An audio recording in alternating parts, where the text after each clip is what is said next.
Mr. Chairman, several of us from the military have a military background. If this happened in the military, a lot of people would be fired. And if a lot of people are not fired, the system failed yet again. Having said that, the people who are brave and jumped on the stage to protect the president need to be applauded. We need to learn what happened, make corrective action, but somebody's got to be fired. Nothing's going to change until somebody loses their job. Thank you. It's the practice of the Homeland Security and Governmental Affairs Committee to swear in witnesses. So if our two witnesses could please stand and raise your right hand. Do you swear that the testimony you will give before this committee will be the truth, the whole truth, and nothing but the truth, so help you God? Thank you. You may be seated. Our first witness is Ronald Rove, Jr. Mr. Rove is currently the Acting Director of the United States Secret Service. Prior to this role, Acting Director Rove was the 23rd Deputy Director of the Secret Service. He has had a distinguished 25-year career in the Secret Service, from coordinating major security operations to collaborating with other government and law enforcement agencies. Additionally, he has served as the Chief of Staff to the Director, as Deputy Assistant Director for the Office of Protective Operations, and as Deputy Assistant Director for the Office of Intergovernmental and Legislative Affairs. Mr. Director, thank you for appearing before this committee today. You are now recognized for your opening statement. Good morning.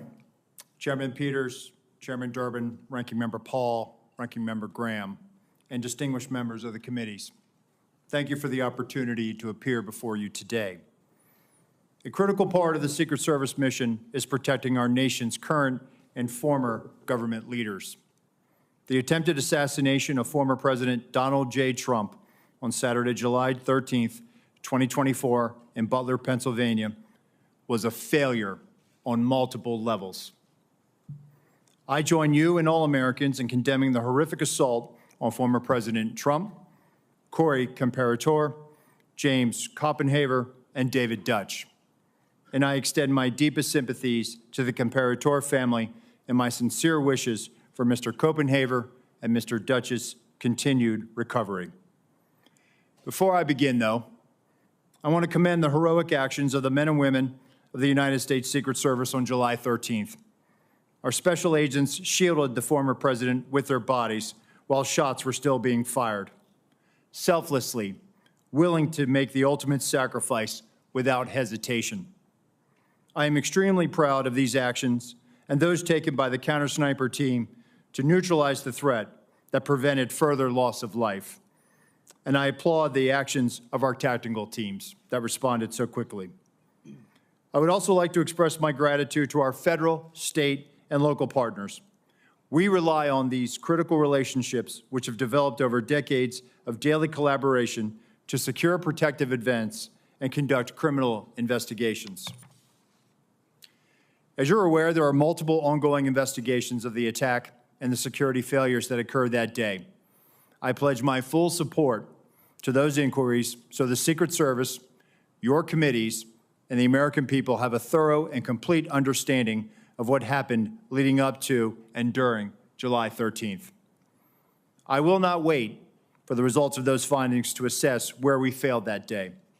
I have taken and will continue to take immediate steps to ensure we do not repeat those failures. Since my appointment as the acting director 1 week ago, I identified gaps in our security on July 13th and have implemented corrective actions. One of my first actions as acting director was traveling to the Butler Farm Show site to better understand how our protection failed. I went to the roof of the AGR building where the assailant fired shots, and I laid in a prone position to evaluate his line of sight. What I saw made me ashamed. As a career law enforcement officer and a 25-year veteran with the Secret Service, I cannot defend why that roof was not better secured. To prevent similar lapses from occurring in the future, I directed our personnel to ensure every event site security plan is thoroughly vetted by multiple experienced supervisors before it is implemented. It is clear to me that other protective enhancements could have strengthened our security at the Butler event. As such, I have directed the expanded use of unmanned aerial systems at protective sites to help detect threats on roofs and other elevated threats. I've also directed resources to facilitate our protective site communications, particularly our communications with our state and local partners. In addition, I have instructed the asset request for Secret Service protective details to be approved expeditiously and have ordered the maximum use of requested personnel at protective sites to address this heightened security environment. I've heard your calls for accountability, and I take them very seriously. And given the magnitude of this failure, the Secret Service's Office of Professional Responsibility is reviewing the actions and decision-making of Secret Service personnel in the lead-up to and on the day of the attack. If this investigation reveals that Secret Service employees violated agency protocols, those employees will be held accountable to our disciplinary process. With respect to congressional investigations and requests for information, I instructed my staff to provide full cooperation and respond expeditiously on a continuing basis to ensure you have the information you need to conduct your critical oversight. In my testimony before you today, I will provide details on the Secret Service's advanced security planning for the Butler Farm Show site.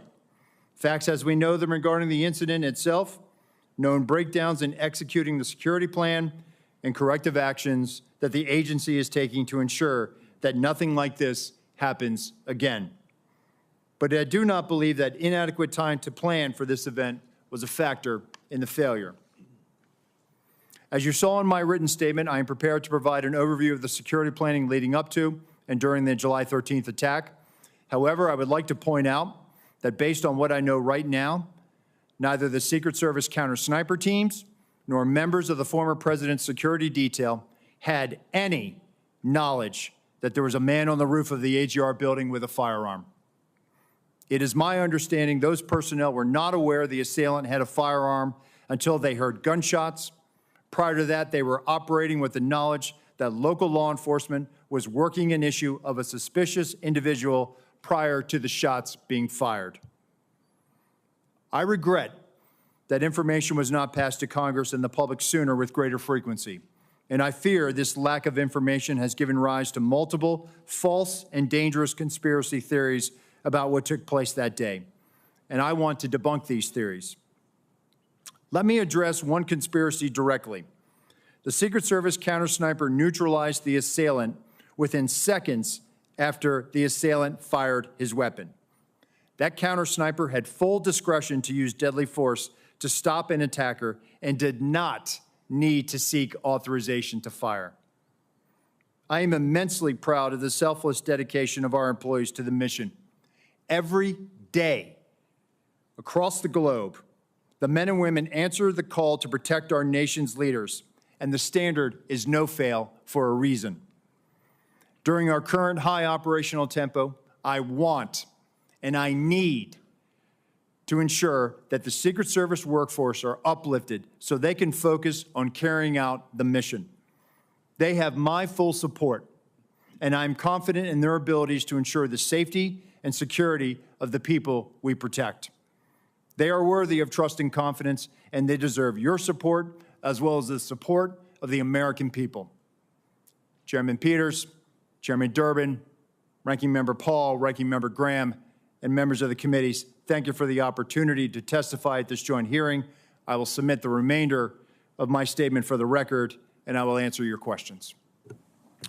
Thank you, Mr. O. Our second witness is Paul Abate. Mr. Abate is the Deputy Director of the Federal Bureau of Investigation at the Department of Justice.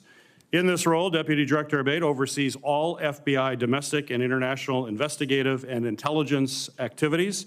Prior to his appointment as Deputy Director, he has had a distinguished 3 decades within the FBI leading counterterrorism efforts, and most recently as the Associate Deputy Director of the FBI, where he's responsible for the management of all FBI personnel, budget, administration, as well as infrastructure. Mr. Abate, thank you for appearing before the committee here today. You are recognized for your opening remarks.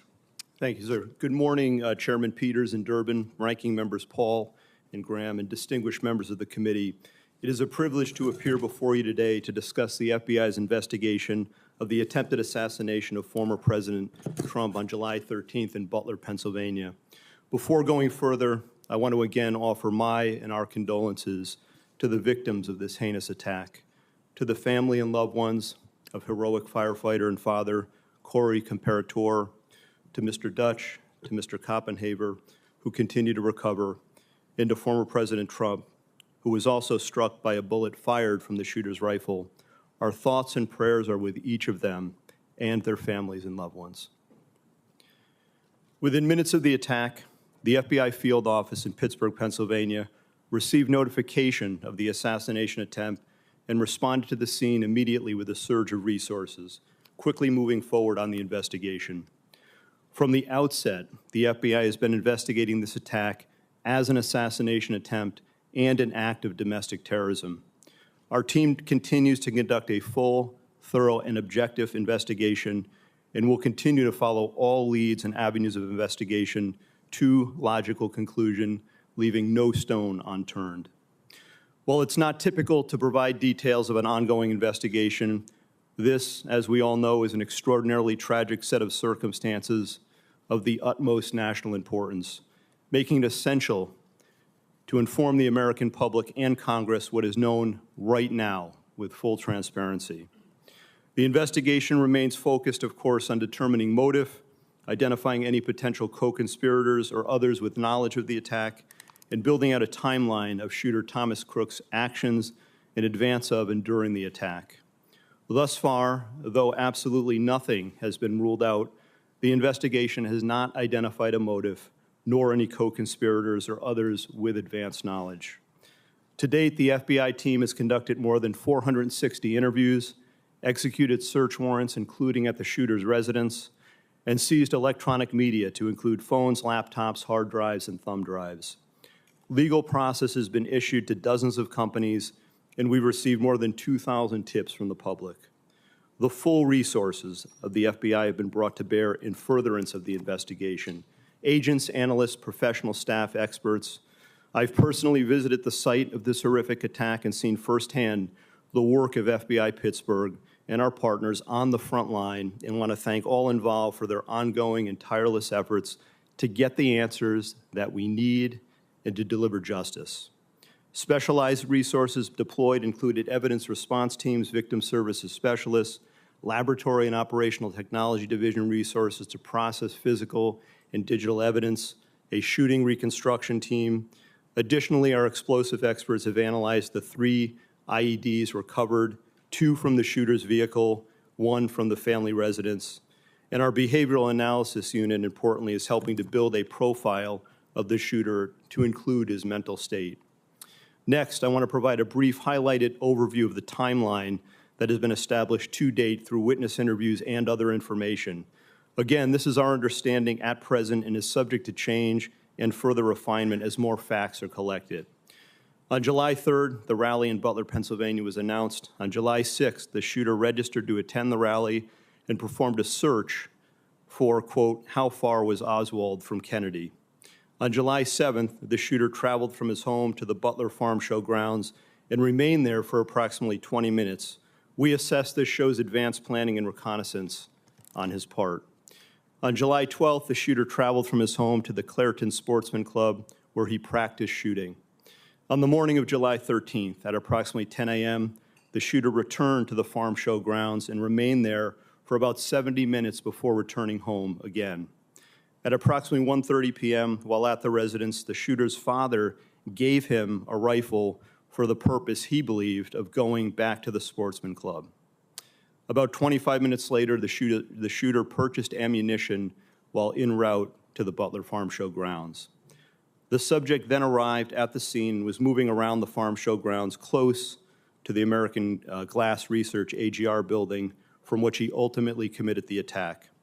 Shortly thereafter, at approximately 3:51 p.m., the shooter flew a drone approximately 200 yards from the farm show grounds for about 11 minutes. The drone and controller were later found in the subject's car.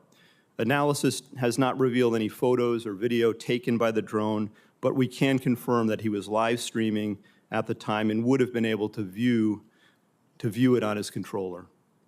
The first reported sighting of the shooter by local law enforcement was at approximately 4:26 p.m. At approximately 5:10 p.m., the shooter was again identified by local law enforcement as a suspicious person around the AGR building. And at approximately 5:14 p.m., a local SWAT operator took a photo of the shooter. At about 5:32 p.m., local SWAT observed the shooter next to the AGR building using his phone, browsing news sites, and with a rangefinder. At approximately 5:38 p.m., the photo of the shooter taken earlier was sent to local SWAT operators in a text message group. Subsequently, approximately 25 minutes prior to the shooting, the U.S. Secret Service command post was notified of a suspicious person. Officers lost sight of the subject from approximately 6:02 p.m.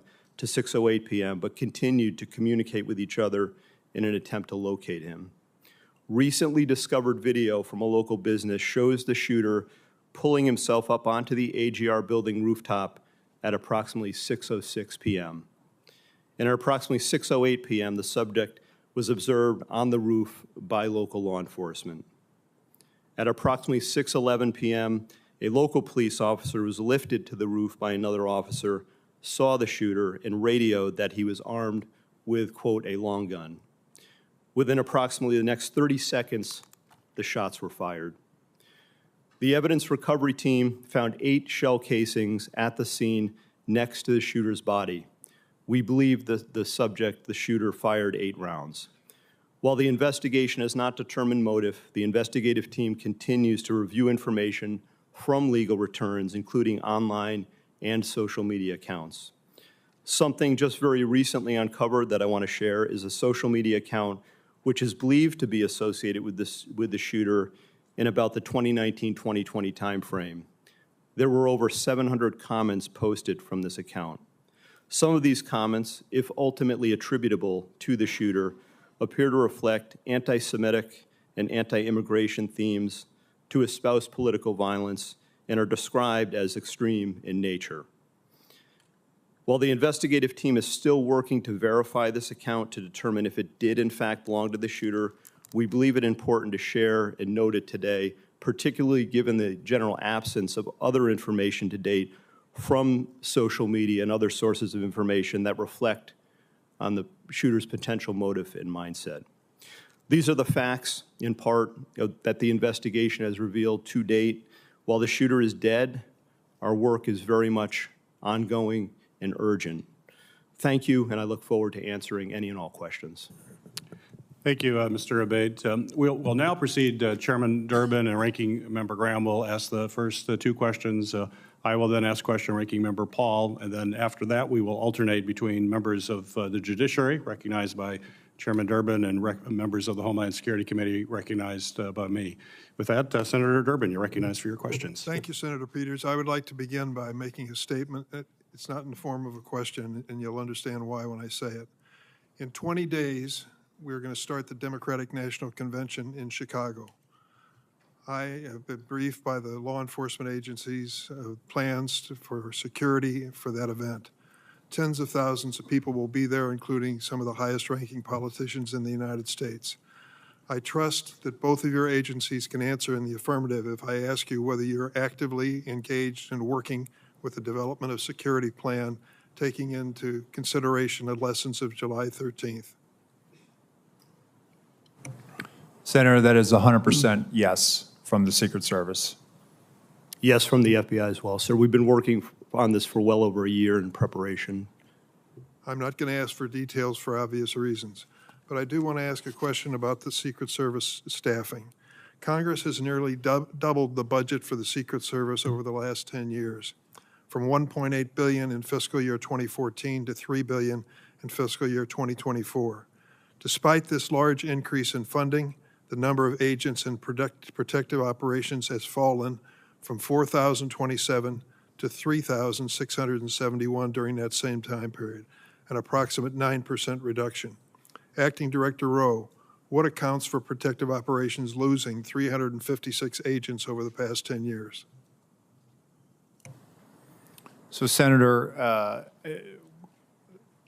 with respect to where we are today on staffing, and then I'll address the 10-year where we were.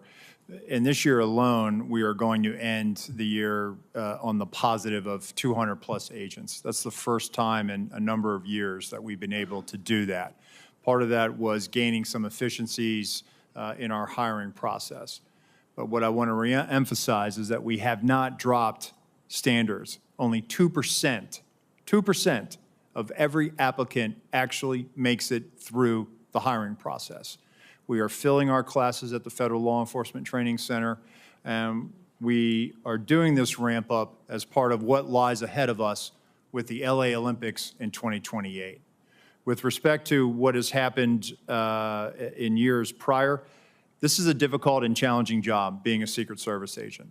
Living your life by somebody else's schedule, constantly away from your family, constantly having to meet increased operational and investigative demands, which we gladly do.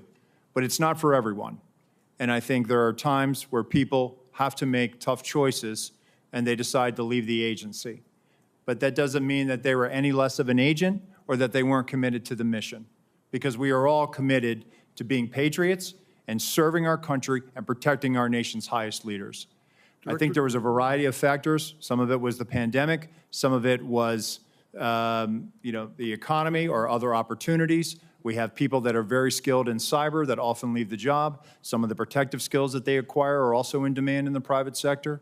But some of the mechanisms that we've put in place just in the last year is also retaining our workforce. And that's what we are focused on right now. The Government Accountability Office has determined that restaffing from these losses have been slowed due to a number of factors, including the years-long background checks for prospective agents and the assignments agents must work through before being assigned to protection. Given these constraints, what steps have you taken to improve recruitment? So we're actually putting out targeted recruitment opportunities. So we've just recently put it out for within our uniform division for our counter sniper unit, our hazardous agent medical emergency response unit, our counter assault team on the special agent side. So we're actually trying to gather the best and the brightest.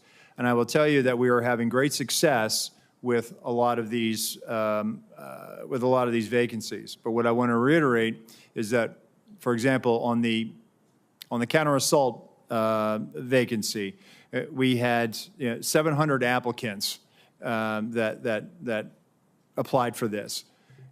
Really, what we will glean after they make it through the process, and they have to be able to hold a top secret SCI clearance, will be, if we realize 15 out of that tranche, that's a 2% pass rate. So it is very competitive, and we are trying to make sure that we are getting the best and the brightest without dropping standards.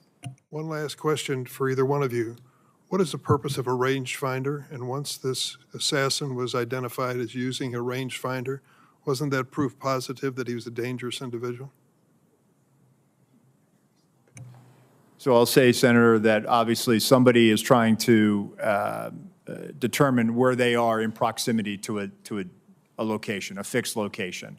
I'll defer to my colleague here, but I believe it was a recreation or sports related. I thought I'd read that it was a golf range finder.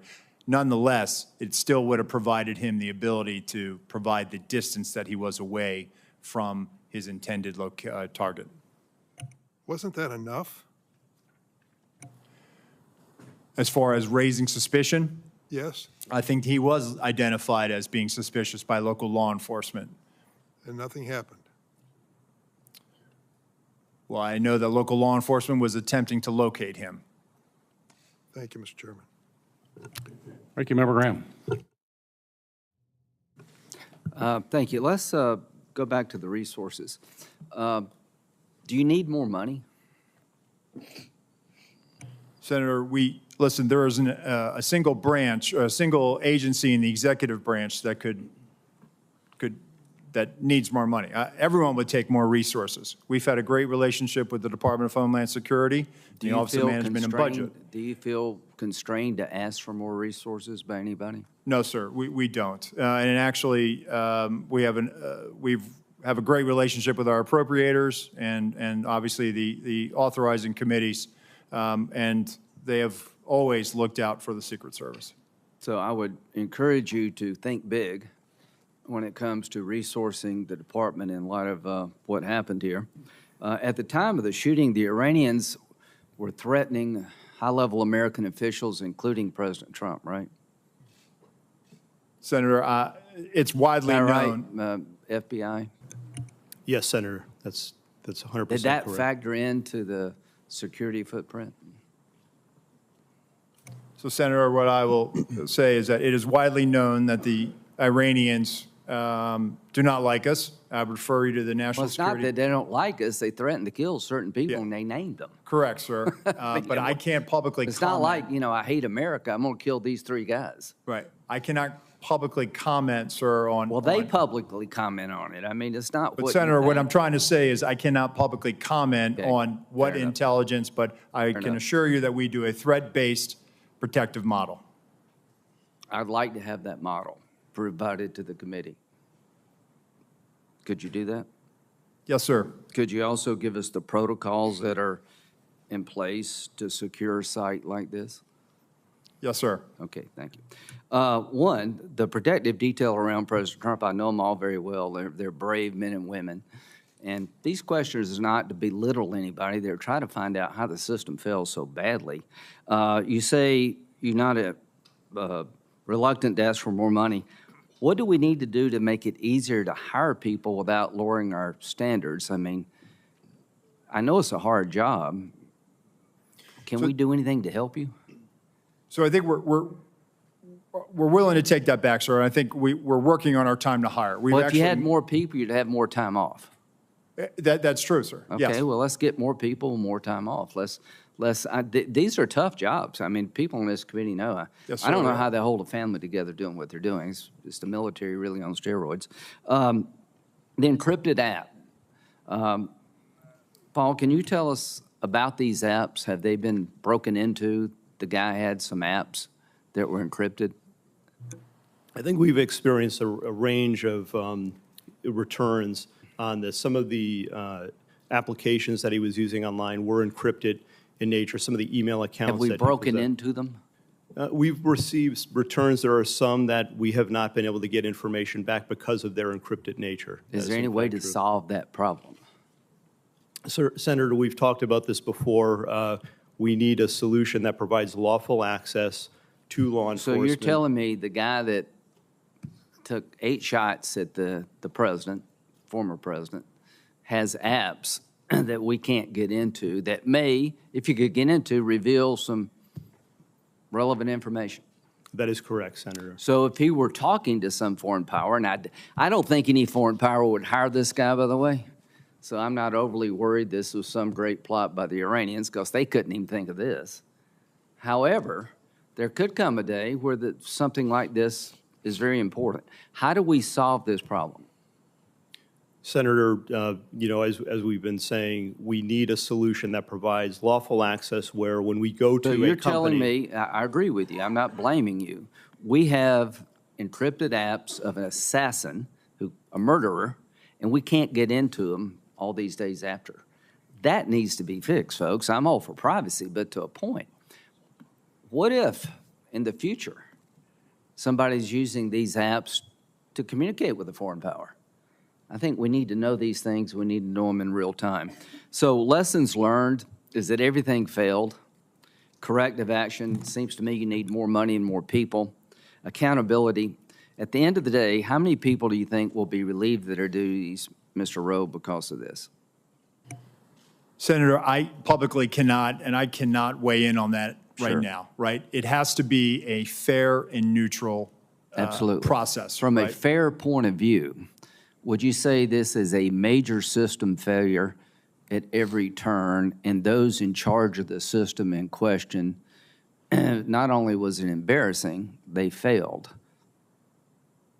So, Senator, again, if there were policy violations, those individuals will be held accountable and they will be subject Just to send our us the table of penalties. policies if you could. Yes, sir, we Thank you. will. But they will be held to our table of penalties, which Thank you. will include up to termination. Thank you.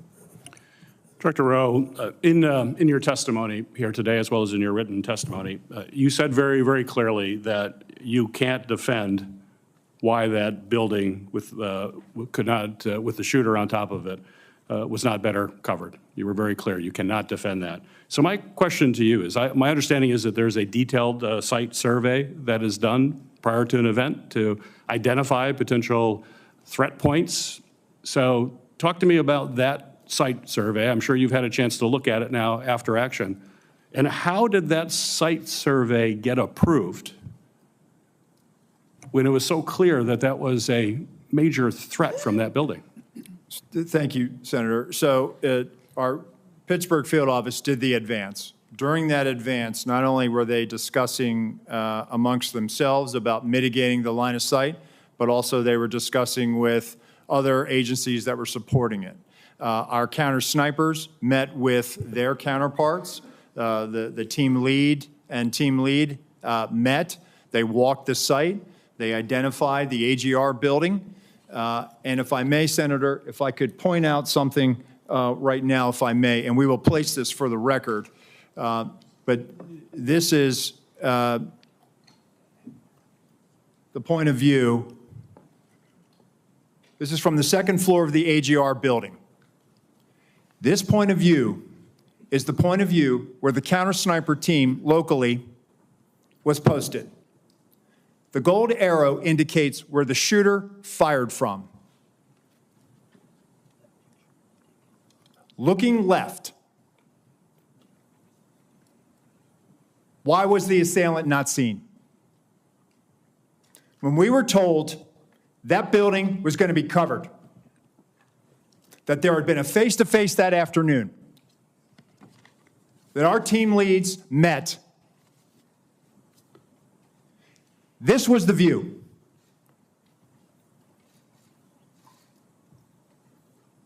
Let me show you another view, Senator. B.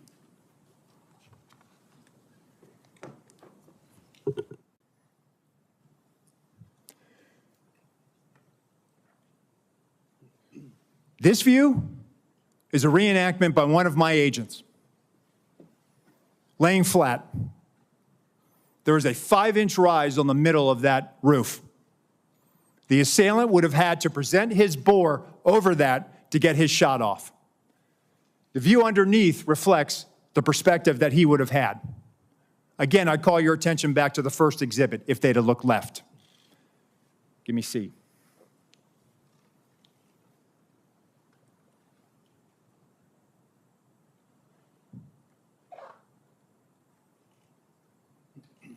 This is what our counter sniper team saw. Shooter, no elbows. You barely make out the crown of his head. Below it, the assailant up prone.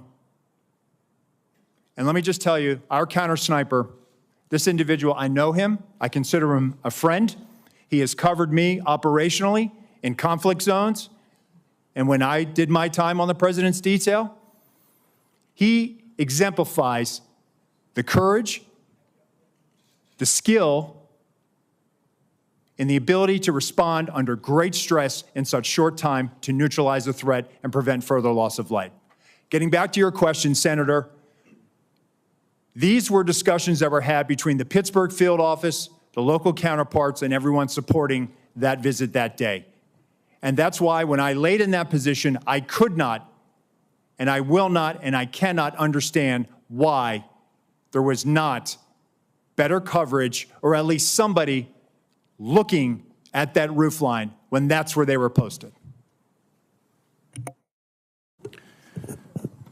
Director Rowe, the Secret Service, state and local law enforcement were on multiple communication channels, is my understanding, during that time. And as a result, local law enforcement was only able to call in to a state command center that was then relayed from the Secret Service. This seemed to be a recurring issue in emergency situations that we're finding with the federal government, that there's not a seamless way to communicate, particularly if you're relying on local law enforcement to deal with what was clearly a major vulnerability. Local law enforcement in Butler told my staff that they had no way of communicating directly with the Secret Service. And if I listened to Mr. Bates saying there was about 30 seconds between when the local law enforcement reported that there was a man on the roof with a gun, 30 seconds, if it's communicated directly to a counter sniper team, would that be enough time to react prior to the firing of those shots? Senator, if we'd had that information, they would have been able to address it more quickly. It appears that that information was stuck or siloed in that state and local channel. I will tell you, though, that there were our tactical elements did have, not only did they have embeds from Butler County ESU with them, but they also had radios on the tactical net. It is troubling to me that we did not get that information as quickly as we should have. We didn't know that there was this incident going on, and the only thing we had was that locals were working an issue at the 3 o'clock, which would have been the former president's right-hand side, which is where the shot came. Nothing about man on the roof, nothing about man with a gun. None of that information ever made it over our net. So that will change? Yes, sir. We are working right now to figure out the interoperability and also make sure that we do have access to those channels, whether through the counterpart system or some other means. Very good. Ranking Member Paul, you're recognized for your questions. Director Rowe, I'm encouraged by your attitude and what you brought here today, what you've talked about as far as immediate changes that you've made, and I hope you'll follow through with that. I'm encouraged by the fact that you acknowledge that it's indefensible that the roof was unattended. Would you say the roof being unattended breaches standard protocol for setting up a security perimeter? What I would say, Senator, is that that roof should have had better coverage, and we will get to the bottom of if there were any policy violations. I would think indefensible would go along with breaching protocol, and I can't imagine how indefensible would not be breaching protocol. What I would caution, though, is that I sense, and you're the Secret Service, and these people are your friends, and they are heroic people who do good things, that we can't let our friendships blind us from responsibility. So someone's in charge of the security at the zone. Would the Secret Service be in charge of the entire operation and they work with law enforcement, but they're in charge? The person in charge of the entire operation is the Secret Service, not the local police. You're correct, sir. This is a failure of the Secret Service. So that's what I mean. And look, I don't wish anybody harm. I appreciate the bravery of the Capitol Hill Police. I was at the shooting at the ball field. I've heard 100 shots coming my way. Fortunately, none came to me. But I appreciate the bravery of all the people who protect us. But there's also the idea that there are certain mistakes that don't make you a bad person, but they're just inexcusable, that if you made that mistake. So for example, let's say you determine, well, local police should have been on there and they told us, and local police says, no, they didn't tell us to do it, and it's a he said, she said. Still, ultimately, the agent in charge should be walking the grounds and say, there's a roof 100 yards away from the stadium with a clear sight. Someone's got to be on the roof. Local police, I told you to get on the roof. Get on the roof. Or you put the Secret Service. So ultimately, the buck doesn't pass along to somebody. Whoever's in charge is in charge. But really, I think it would be helpful to all of us. I know the process has to be meted out, but there needs to also be a process for protecting the next Trump rally. The fact that whoever was in charge in Butler next week is not in charge of a rally in Las Vegas. And so I think you really should say that. You should simply say that the leadership from that event is going through a process, but until that process, they won't be in charge of the Democrat National Convention. That would reassure a lot of people that they won't be in charge of security until it's determined. Can you tell us something to that accord? Yes, sir. So I can tell you that the team planning the Democratic National Convention, that is a national special security event. That team has been on the ground. That's from D.C. With support from our Chicago field office. But I just want to reiterate that our Pittsburgh field office staff, they are wearing this harder than anybody right now in the Secret Service. Right. They feel completely demoralized. And what I'm trying to do is also let them know that, listen, they need to be focused on the mission at hand. I also have to walk a tightrope here and make sure that I am not Well, I understand. tainting any and future, from you know, one discipline point, action. I understand, and I have great respect for all the officers, but ultimately, someone had to be in charge, and someone made a terrible error, and it's an error of judgment. The big error is the roof. But another big error is we have 90 minutes of a suspicious person. Now, Senator Durbin mentioned the rangefinder. None of these are enough to shoot a suspicious person, but they certainly, you would think, would be enough to stop the proceedings. That's where I think you get to the second major management or judgment error of this. Now, Trump's done probably 100 rallies like this. How often at one of his rallies are there 90 minutes of looking at one person and at least a half a dozen pictures of that person? How often does that happen? And is it against protocol to let a proceeding go on when you've got a suspicious person, 90 minutes worth of people talking about this person, and we don't stop the proceeding? Does that defy protocol? So Senator, so while there's 90 minutes in total from when he's first identified by local law enforcement, we have about a 30-minute window. But at no time is there anything ever communicated about weapon or harm. And I think that's where the threat. A weapon, you shoot people with a weapon. Sure.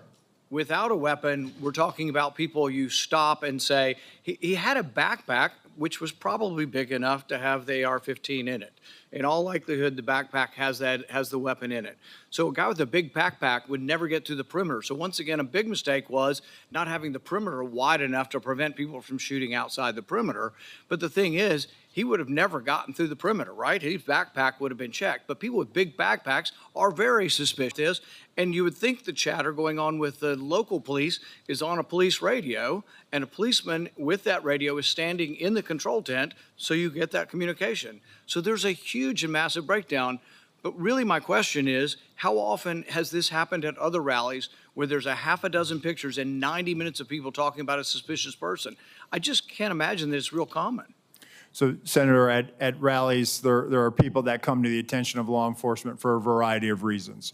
You know, if they come to our attention for some other activity that might, you know, put it a little bit, hey, we probably need to go check that individual out. This happens, and that's why we attempt to locate them. That's why it's important for us to try to find them. And it's important to have the information. And so local law enforcement did their very level best to try to locate him. They did provide us the photos 30 minutes prior. It just, he evaded any detection by law enforcement. But once again, it's the overall person in charge. It's a terrible breakdown. It's a terrible management decision not to have stopped it. There was a chance to stop the proceeding. And the question is not whether there's enough information to take down an individual. It's a much lower standard to say, hey, we're going to wait until we get this individual. The roof and the 90 minutes of it, both, I think, are failure of your protocol. And I think when that's determined, the person who made these decisions can't be in a position of authority again. Senator Klobuchar. Thank you very much. Thank you to all of you for holding this hearing. I appreciated Actor Director Rowe when we had the classified briefing, and also today, taking responsibility for the agency and your own personal emotion and reaction to your visit and what had gone wrong. For the people in my state that keep asking me, I just don't get how he got on the roof. I know we've gone through great details and a lot of examination. Could you just give a minute on what went wrong and how you think it can be fixed? Because I think it's just going to help to dispel the conspiracy theories. There are some people that think it didn't really happen, which of course is completely ridiculous. It did. There are some people that think all kinds of conspiracies went on within the government, which is also false. But could you just tell them what went wrong so they understand? Yes. No, thank you, Senator. I thought long and hard about this. I think this was a failure of imagination, a failure to imagine that we actually do live in a very dangerous world where people do actually want to do harm to our protectees. I think it was a failure to challenge our own assumptions, the assumptions that we know our partners are going to do everything they can, and they do this every day. But we didn't challenge our own assumptions of, we assume that someone's going to cover that. We assume that there's going to be uniform presence. We didn't challenge that internally during that advance. So moving forward, I've directed that when we're talking to people and we're making requests, we are very specific about what we want. We are providing explicit instructions on exactly what our expectation is and what we need them to do and what we want them to do. That's the only way that we're going to be able to move forward beyond this. And let me just tell you that our state and local law enforcement partners are the best. So this belief that somehow they are less than federal law enforcement or they're less than the Secret Service, they're out there patrolling communities every day. They're the ones out there going into hazardous conditions every day. They know their communities. They have the ability to enforce state and local laws.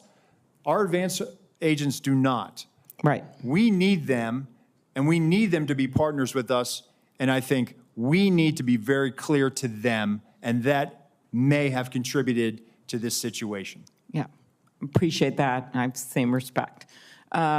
Next, one of the things you mentioned to me was, and to all of us, was in this other briefing, was just the texting protocol. And I think a lot of us think about this in non-security settings, about how people are just texting all the time instead of talking, and how it takes our eyes off, in your case, the target. Could you talk about what might have gone wrong there and how you think things could change when there's the hope is that their eyes are constantly on the scene and on the potential targets and risks? Thank you, Senator. So, again, we need people focused on the problem or on their area of responsibility. It was great that there was a text chain, but that communication needs to go over the net. It needs to go over a radio channel so that everyone has situational awareness of it. The point I was making in the closed door briefing is that we have to get to a point now where we are using our radio systems to have that collective awareness of this. I think, one of the things that I've directed is that in addition to the interoperability, we're going to roll out common operating picture, a common operating platform that we utilize for national special security events. We have the ability to roll that out to the field that has a Blue Force tracker in it that's able to, where you can put where all your state and local assets are, where our federal assets are. But in addition to that, I want people using the radio. So it's great that the tactical elements are talking to each other. It's great that the shift is talking to each other, but we have to be able to make sure that whenever we come across a situation, that everyone has situational awareness of this. And I will take this, in my time when I was operational in the President's detail, we were given the explicit instruction, hey, if you're going to pass it, if it's relevant enough that you feel like you need to pass that information, do it over the radio. And that was the protocol that we had. And I think over the years, perhaps with the advent of technology and smartphones, perhaps we've gotten away from that. But we need to get people back on the scope, back on mission, back focused on what they need to be responsible for. Okay, and the next question I'll put in writing. Thank you very much of you, Mr. Abate, but it's just pointing out that we've seen this rise in threats against members of Congress, which of course is relevant to this. 8,000 just last year, more than 4 times over the past 7 years. I'll want to ask you in writing about the steps that the Justice Department is taking to prioritize these cases. I know there's been some changes made. Yes, Senator, it's of our highest priority, and we're urgently working on it 24/7 every day to protect each and every one of you here. Appreciate it. Thank you, both of you. Senator Carper, recognized for your question. Thanks very much. Mr. Abate, thank you for joining us today. I have the privilege of representing Delaware, the first state to ratify the Constitution. We did that over 200 years ago, and the Constitution sort of outlines how we elect our leaders. And it changes with respect to technology over the years. But there's, for as long as we've been a country, threats to our leaders when they pursue elective office. We're going to be gathering, some of us will be gathering in Chicago in just a few weeks. Others will be gathering in other parts of the country to help make sure that what's was adopted in that original Constitution is actually carried out faithfully. And it's just incredibly important that those who aspire to elective office and those who take on those challenges are protected, and their families are protected, as well as those who surround them.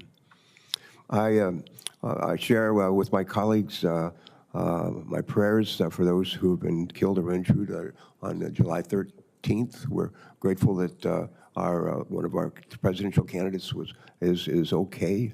But I have a question about what I can't get over how a 20-year-old loner could somehow outsmart two of the smartest federal agencies and state agencies and law enforcement with an odds of like 1,000 to 1, and be able to almost pull this off. It just blows my mind. Hopefully we'll get to the truth and all of that. I'm a Navy guy. I spent many years of my life in the Navy. I learned as a midshipman that when the ship runs aground at sea, the commanding officer is held responsible. Whether the commanding officer is awake or asleep at the helm, but the commanding officer is held responsible.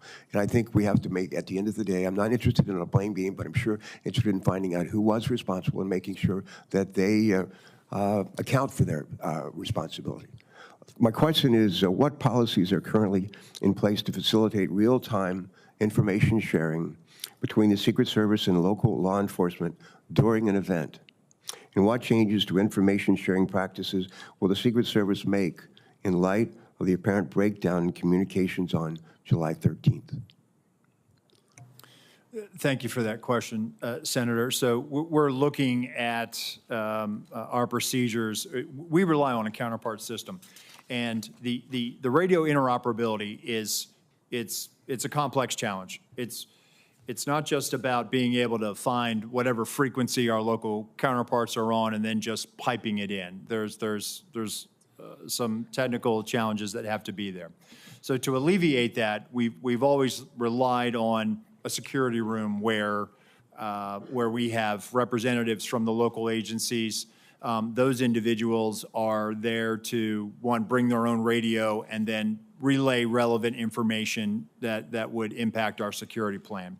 I think what I'm looking at, and again, what I'm in looking at this situation is there was a unified command post, and we had our security room, and we had communications that day at the Butler Farm site were challenging. Not just challenging for the Secret Service, but for challenging for locals. There were some cellular issues.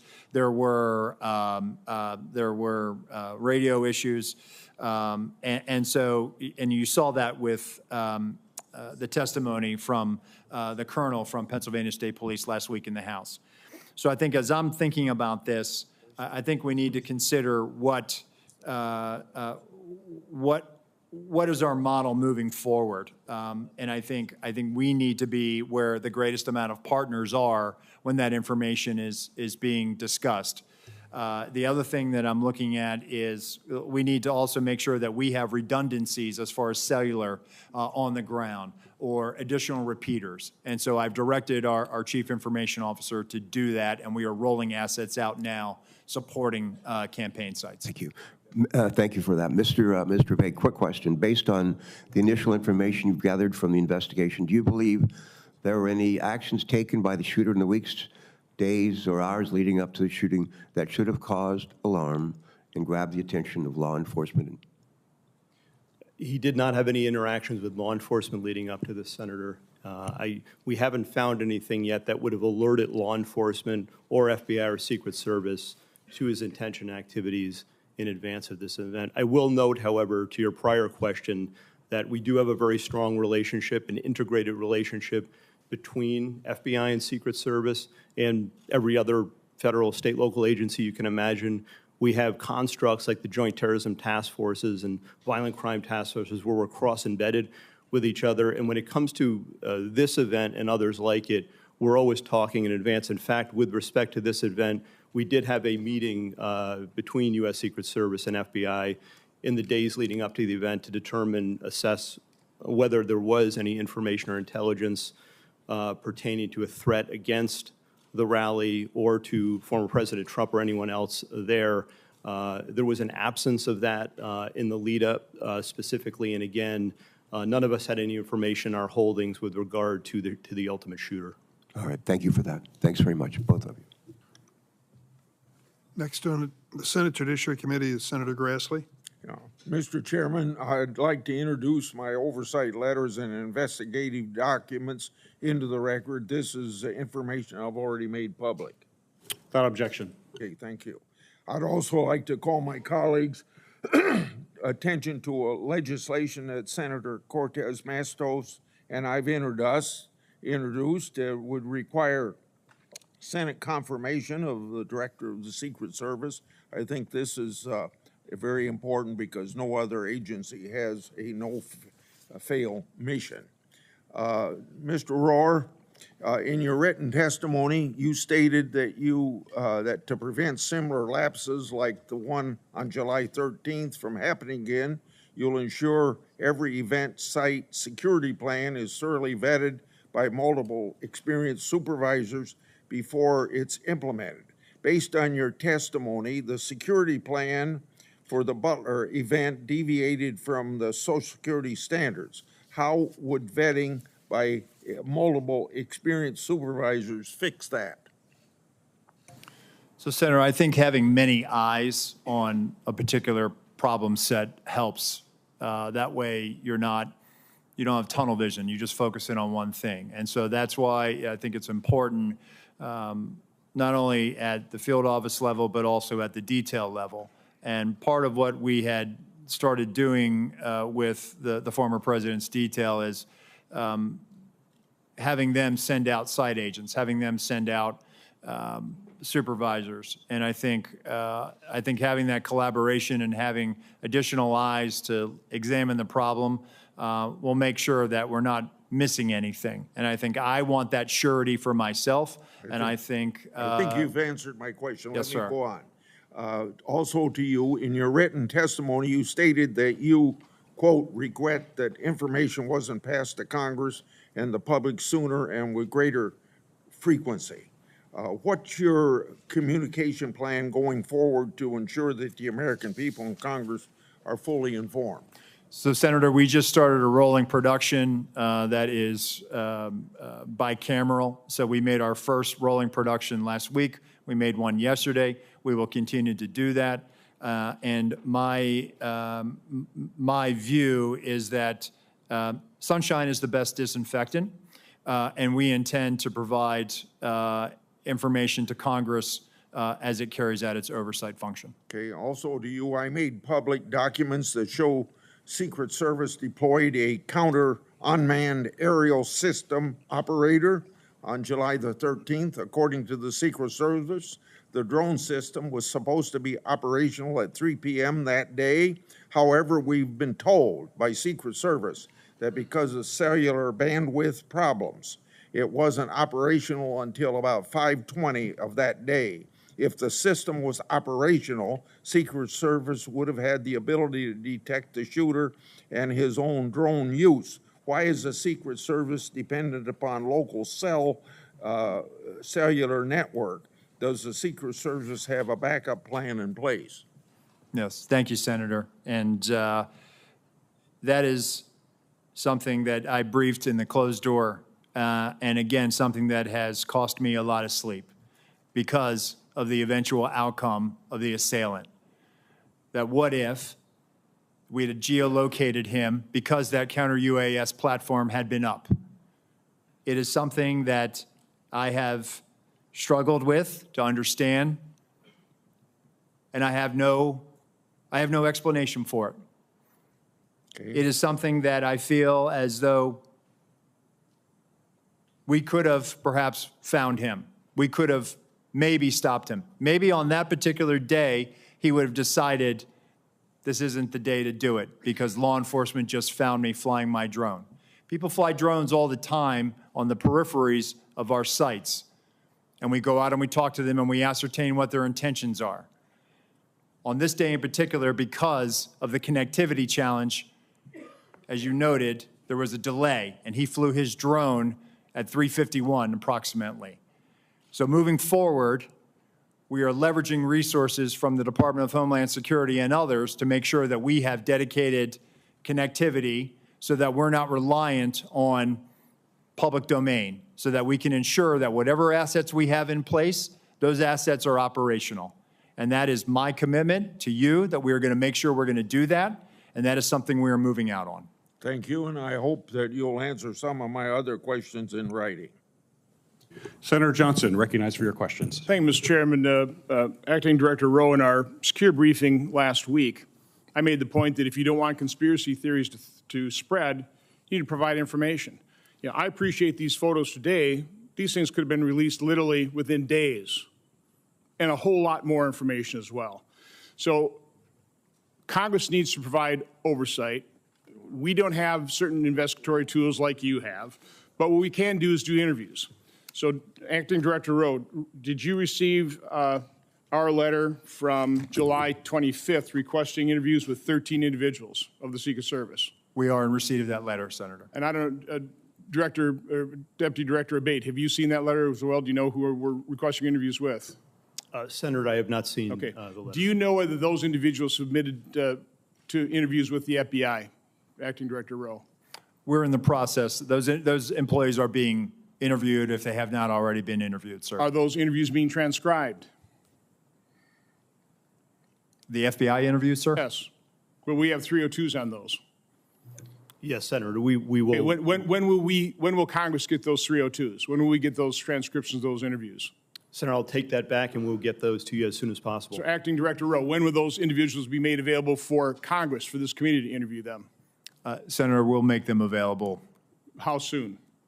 Because memories are short, they can be influenced by events. We need these transcribed interviews as soon as possible. We will get that done, sir. Does the Secret Service use encrypted communications at events? On our radio nets, we do, sir. Are those memorialized? Are those saved? The radio traffic from Butler, we did not have recordings. Do you normally? Not on the road outside of D.C. or outside of a presidential or vice presidential stop. So communications between Secret Service agents will not be available like we've gotten the communications from local law enforcement. I'm sorry, Senator. So we're not going to be able to get those communications. You didn't save them, No, sir. which And is very unfortunate. it is, sir. And moving forward, I've directed that we will now start recording those so that we will have them moving forward. And by the way, I'm going to ask for a number of things at the very end to be entered in the record, but one of my preliminary findings is that the Secret Service did not attend the 9 o'clock briefing the day of the event. In your testimony, you said that a site briefing was conducted with Secret Service personnel and law enforcement partners supporting the event. Those both can't be true. So local law enforcement do not believe Secret Service was present at the 9 o'clock briefing. Were they or were they not? So, Senator, with respect to the snipers that went on national television and gave an interview and said that they did not get a briefing from the Secret Service, they were supporting through mutual aid, and our personnel briefed the tactical team leader was leading that element that was providing this counter sniper. Acting Director Rowe, you said that the Secret Service provides explicit instructions to the locals. Were explicit instructions provided to cover the roof of the AGR building and locals just not follow it, or were those explicit instructions not provided? It's my understanding what was communicated is that the locals had a plan and that they had been there before. So an awful lot of the chatter on social media has to do with is there partisanship in the Secret Service, providing coverage for some individuals and none for others, about Secret Service coverage or additional coverage enhancements being denied. Was there ever requested additional coverage for Mar-a-Lago? Senator, we have provided additional resources to the Mar-a-Lago residents. Was coverage asked for and denied ever?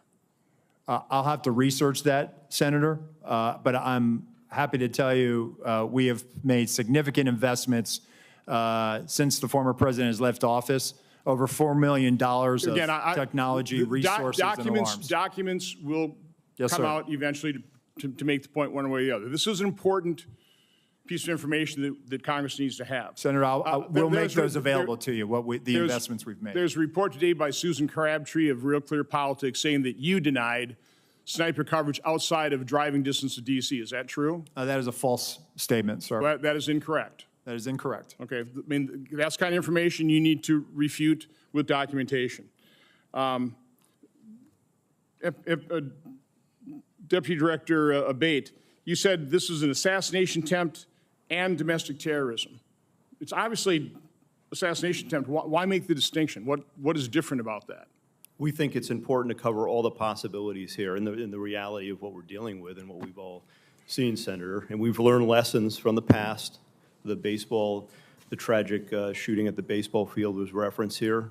We've learned the lesson from that. That was not opened properly, and we've made changes in the Bureau, and it's reflected here in terms of how this investigation is being approached with a completely open mind and inclusive of all the possibilities, including domestic terrorism. I fear that makes the investigation potentially partisan. Mr. Chairman, I would like to request that my July 14th letter to Attorney General Garland, Mayorkas, and Wray be entered in the record. It asks for all kinds of information, documentation, asks a lot of questions. My preliminary findings of July 21st and July 23rd, including timelines, a bunch of questions as well, be entered in the record. And then our updated timeline dated today. This goes not only by minute, by second, and we will continue to update this timeline as more information becomes public. This is the way you do investigation. We need to find out literally second by second what happens. So the American public understands the truth. Without objection, so ordered. Senator Butler? Thank you, Mr. Chairman. Thank you to both of our chairman and ranking members for holding this incredibly important hearing critically for the American people to understand the safety and security that is being provided to our national leaders. Thank you both for being here and for, again, answering the hard questions. This is a time of, I think, heightened attention, deservedly so, not only for our national leaders, but for the teacher who decides that they're going to go and participate in their democracy, or the firefighter who wants to hear the voice and vision of the potential next leader of this country. My thoughts and prayers really are with those Pennsylvania families who have lost loved ones or have been critically injured. As I offer my questions today, it would be in service to those, to preventing future incidents. But in the one question of looking backward to the event, on the 13th, Director Abate, can you just talk a little bit about how did Mr. Crooks, how was he able to get an AR-15 onto the roof of that building? Does your investigation illuminate anything that we have learned to help to make that point more clear? We don't have definitive evidence yet as to how he got the rifle up there. Based on everything that's been collected thus far, photos, video, eyewitness accounts, we do believe he likely had it in the backpack. Broken down in the backpack? We're still assessing that. Our laboratory has looked at the rifle itself and measured that against the backpack itself. And if placed in this backpack, it would extend outside. It would have been visible. We don't have anyone who observed him with the backpack with a rifle, a barrel, or other part of it sticking out of the backpack. But the rifle would not have fit fully into this backpack to be concealed and whole. We have video that was recently found of the shooter walking in a distance from his car just before 6 p.m., about 5:56, I believe. And based on everything we have, we assess that he returned to his vehicle at that time, got the backpack, and then proceeded back to the area and to the AGR building. And then he's observed, of course, on the roof just minutes later, holding the backpack in front of him. In fact, there's dash cam footage from a police vehicle that shows him briefly traversing the roof with the backpack in front of him. And then it's just minutes after that he's actually seen by the officer who I described with the rifle on the roof. It's possible that he broke the rifle down, though we don't have conclusive evidence of that, and took it out of the bag on the roof in those moments before and reassembled it there. That's one of the theories we're looking at and working on right now. Thank you for that. You take me right, Acting Director Rowe. Thank you for your years of dedicated service and jumping in a hot time. But you take me right to this point of communication. There's been a lot of conversation about and even in your written and verbal testimony, you have talked a lot about the communication and the disparate nature in which it's happening across the different channels. One sort of foundational question that I have is, are all elements of an event communicated on the same channel?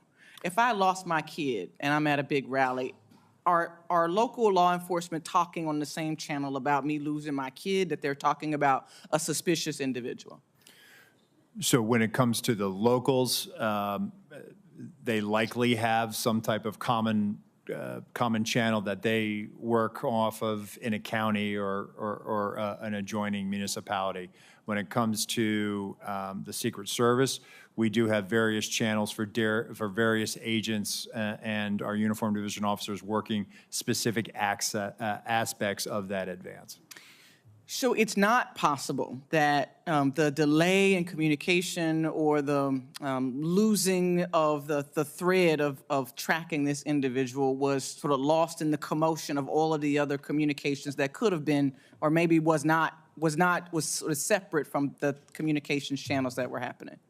Senator, I can only speak to the Secret Service Sure. Lines of communication, and we did not have anything beyond suspicious person that was communicated to us. Last question really quickly, because I'm out of time, but Acting Director, was there any communication with the Secret Service that was talking directly with the former president's detail? That feels like there's been some question by colleagues about why the call wasn't made to delay the event. Help us understand the communication that either was or was not happening directly with the former president's detail to make the call to delay 10 minutes, 20. We've all been to these events. They never happen on time. But to delay while this was being investigated. So the detail, they were operating on their net, which our security room was monitoring.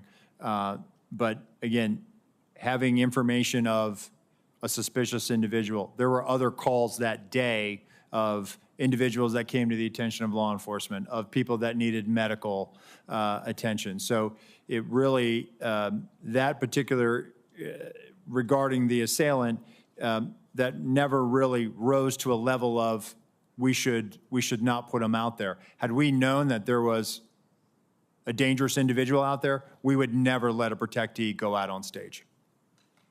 Thank you, Mr. Chairman.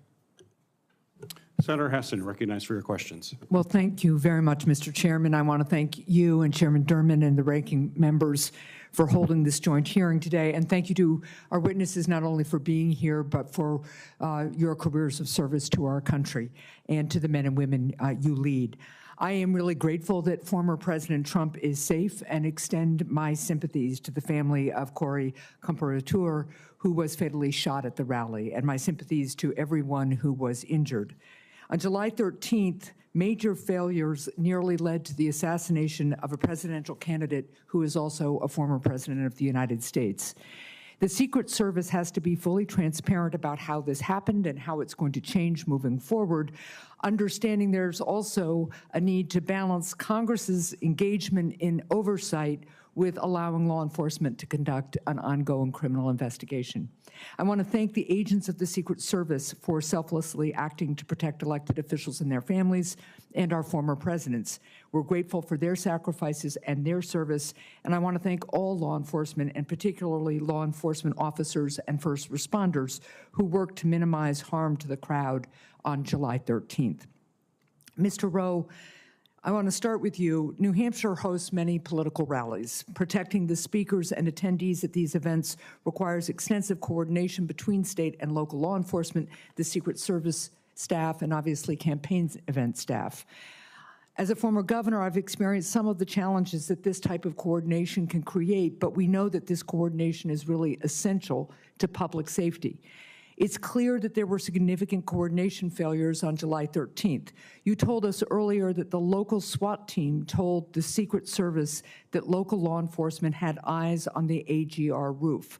But there are reports that members of a local SWAT team never met with the Secret Service in the days before the Butler rally. What steps does the Secret Service take prior to political rallies to ensure that the agency is effectively coordinating with the candidate security details, with state and local law enforcement, and with campaign event staff? So as part of the advance process, Senator, as happened in Butler as well, there's a police meeting, and basically that is that initiates the advance. That's bringing in all the not only emergency management officials, but all the state and local law enforcement agencies that may have aspects of supporting or assisting in that advance and on that visit. The focus of that police meeting, one, is to exchange numbers and business cards and then coordinate times for walkthroughs. There were walkthroughs of the Butler Farm site with local law enforcement agencies that were supporting that visit. And that was directly as a result of having that police meeting to begin the process of figuring out, dividing up the labor areas of responsibility. So what you're telling me is that at that meeting, the Secret Service, the first meeting led to the walkthrough that the Secret Service does with local law enforcement, and that at least some members or directors of the local SWAT team would have been part of that process? Well, as I understand it, the Beaver County, they were seconded to assist Butler, but the Butler ESU team were part of the advance process. Okay. How many agents did the Secret Service provide to plan and secure this event, and how many people from state and local law enforcement agencies supported the security of this event? So in totality, between law enforcement, state and local, and federal, there are 155 personnel at the Butler Farm site that day. All combined Secret Service, it's in the 70s. And then we had support from Homeland Security investigations that were providing post standards. And then we had approximately 70 or so various Pennsylvania state law enforcement. Okay, thank you. I want to go to one other issue before my time expires. You've talked today and in our secure briefing about the interoperability of the Secret Service's counter-drone capability, that it failed early on, and so it didn't catch the drone flown over the site by the shooter. First, what changes you've addressed this a little, but what changes is the Secret Service making to ensure that it has backup technology? But also, what efforts did the Secret Service undertake to coordinate with other law enforcement regarding anti-drone capability at the rally site? We're working to determine that right now, Senator. We're getting the redundancies in place. Counter-UAS authority, it is a little complex. State and locals don't necessarily have this ability to do that. It does require coordination with the FAA because it could impact commercial travel. Okay, thank you. And Mr. Chair, I'm just going to follow up, and I think one of the things that you're hearing from a lot of folks, but I'm not sure we're really clear on yet, is how is it that somebody who clearly is arousing concern from law enforcement isn't identified as suspicious, and how is it that that information doesn't get to the president, the former president's detail? So I'll follow up in writing. Thank you. Senator Cornyn? Thank you, Mr. Chairman. Director Rowe, can you explain why the shooter's drone worked? Because there was no counter-UAS present, sir. Well, you had a drone system, but you had bandwidth problems.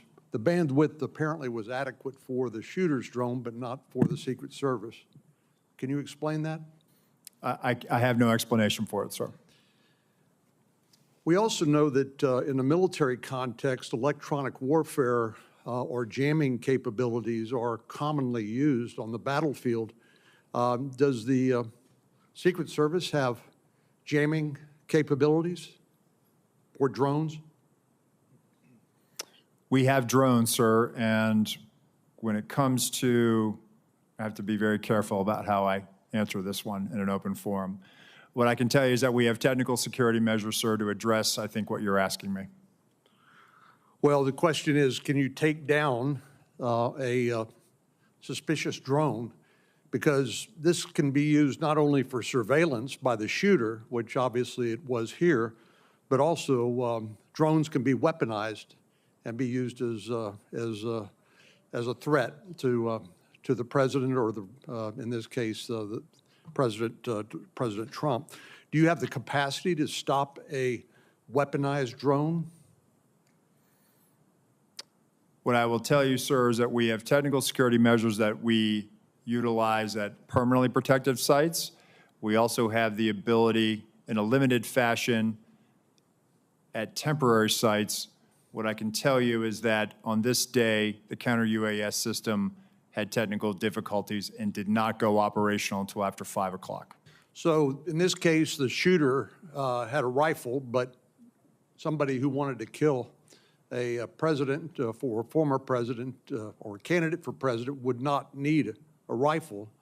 They could use a drone, correct? It is a potential threat vector. So this individual was identified as a suspicious person. Can you explain to us when a suspicious person becomes identified as a threat? Well, I think it's also when a weapon or some other dangerous item is then presented. A rangefinder would not render someone a threat as opposed to somebody who was under suspicion? I think the rangefinder is what initially brought him to the attention of local law enforcement. And why would the president be allowed to take to the stage while a suspicious person had been identified and before the Secret Service or local law enforcement were able to investigate the circumstances? So at that time, Senator, suspicion had not risen to the level of threat or imminent harm. Well, you didn't, ultimately, that suspicious person did become a threat.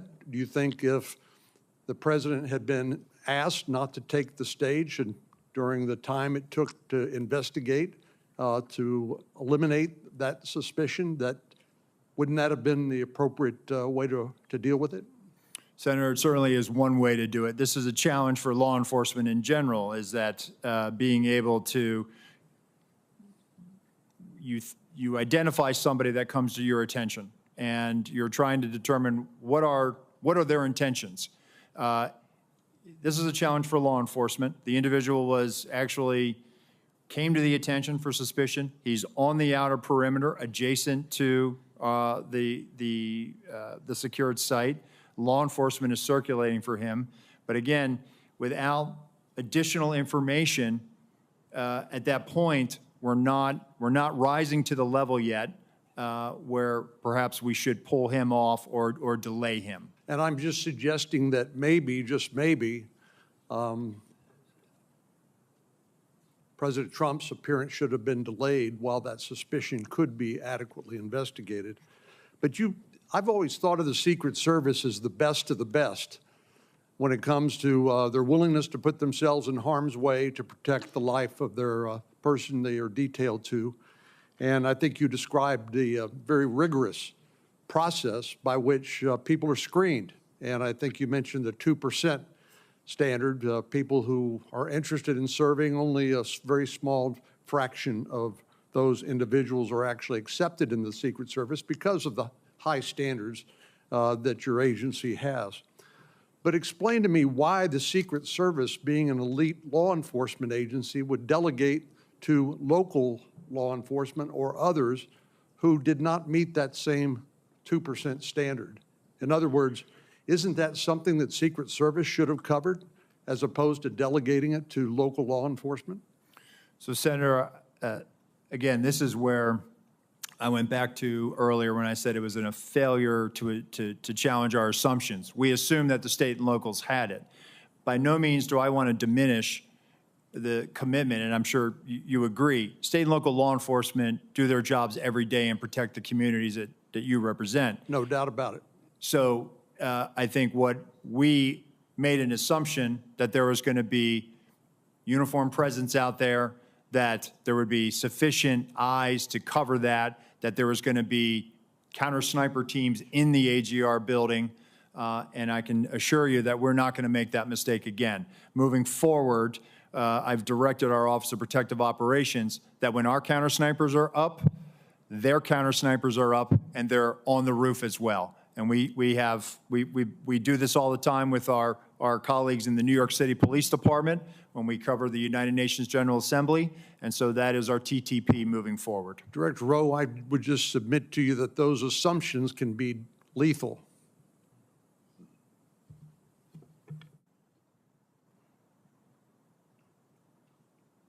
Senator Scott, you're recognized for your questions.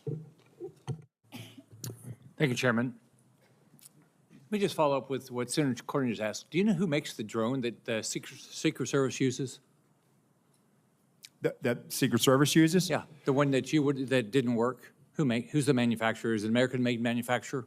I believe it is, Senator. I'll get you we'll provide that to you in a queue first, sir. So we talked about this the other day.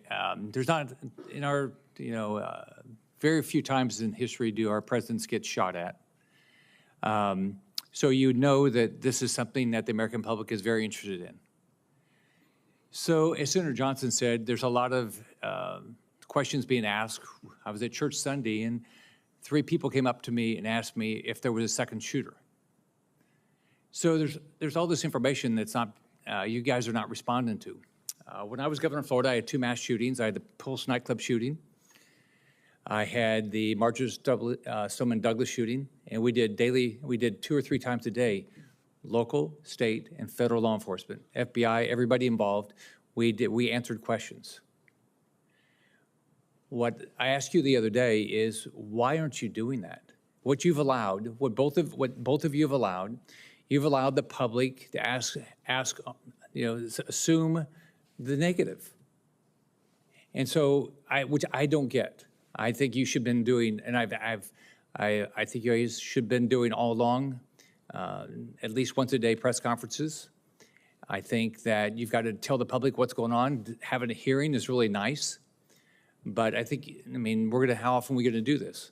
You're clearly not going to do it here for another month and a half. So I asked you the other day, why aren't you doing press conferences, and are you going to commit to doing press conferences? I think what you all said the other day, you're going to ask Secretary Mayorkas and Director Wray if you guys could do those daily press conferences and start giving the public information. What's the answer? So, Senator, that's why, one, I'm here today. I'm here today to provide information and answer those questions. And we are moving towards doing more frequent releases of information, and we are willing to do that press conference. And once we get through this hearing today, we are going to, in all likelihood, do one this week. Okay, so what's the commitment to the public that you're going to do press conference? Are you going to, it's what, 17 days? The information, we are sitting 17 days into this, and I'm getting asked questions that I can't believe are true, but the public believes it's true. So what you all are doing is you're ruining your reputation, you impact the integrity of the federal government. It makes no sense to me. So are you going to commit to, are you going to do it once a month? Both, and the FBI, the same thing, not just you. What did Director Wray say? Did he say you couldn't do it? Senator, if I may jump in here. First, thank you all for your guidance in this regard. And in fact, we haven't done something every day, no doubt about that. But we're focused from the FBI side on the investigation part as we laid out here today. We actually, based on your guidance, we did a media engagement, not a stand-up type press conference just yesterday, and laid out in full everything that I've shared here, and even beyond that, just in the interest of time. But we are, because of the intense interest in this and the implications and the national importance, we've literally provided everything through media and through journalists and here, all of the information that we have derived from the investigation thus far. We remain committed to do that in full, answering any and all questions and sharing any and all information we obtain. Do you guys realize the value of going in front of the press and answering all their questions? mean, you realize that if you don't do it that way, everything gets filtered. You get to put out all the information, and you should be providing. I mean, you should be every day say, this is what we know now. This is like Senator Johnson put together a timeline. You should have put together a timeline. You should immediately put out, this is what we know right now, and this is what we don't know. Like you've said, you don't know how the gun got up there, right? You've said it, but why have that should have been out all along? Say, we're looking at it, it doesn't make any sense, we've done this, we've done this, we've done this. If you do, I mean, I just don't get it, why what you're doing. You're ruining, I've said this about the FBI. I mean, the people that work at the FBI, people who work at Secret Service, they're great people. You're a black hole. You lose the support of the American public because people don't believe you're being direct with them. So I completely disagree with your approach. I just want to finish. I've got like everybody else. I said I did a letter July 18th. I haven't gotten any answers yet. I want to put it into the record, and I'd love to get the answers to this because this is what the public is asking for. They want more information. They want to know what happened, who's going to be held accountable, and how we're going to make sure this never happens again. Thank you. Without objection, it'll be entered in the record.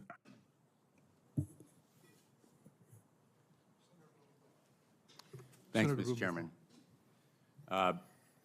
Thank you for being here, to both of you, and more important, thank you for your professional dedication, your personal bravery, and your devotion to the ideals of law enforcement. I know for both of you this moment is a painful one, and Acting Director Rowe, I've heard you speak in a private setting very emotionally and passionately about the need to take responsibility and take action that will assure accountability. And I know that you share a commitment, along with Director Abate, to full public disclosure to the maximum extent possible. We can make speeches at you, and I've made one myself in that private setting about the need for broader, fuller disclosure to the public, not just in press conferences, but in the course of your investigation about what you know and feel you can disclose without compromising your investigation.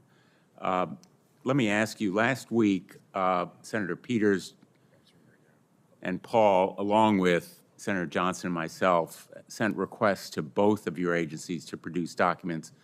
We've only received a handful so far. Can you commit to when we can expect those documents? We will get them to you as quickly as we can, Senator. Well, can we expect them this week? We will work to meet that deadline, sir. And when can we expect all the communications, the text messages that agents have sent to each other? Eventually, all of it is going to come out, as you know. When can we expect all of those documents? We will gather them up and get them to you, Senator.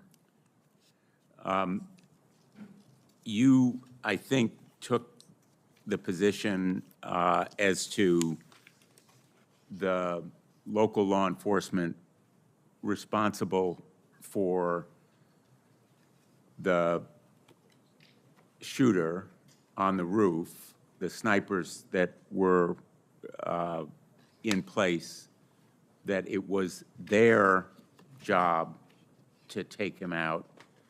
But ultimately, doesn't the buck stop with the Secret Service? It stops with us, sir, but let me just clarify.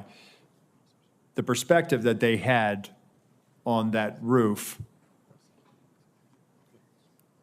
when I show you the perspective from what our sniper saw, he's on the downside of that ridged roof.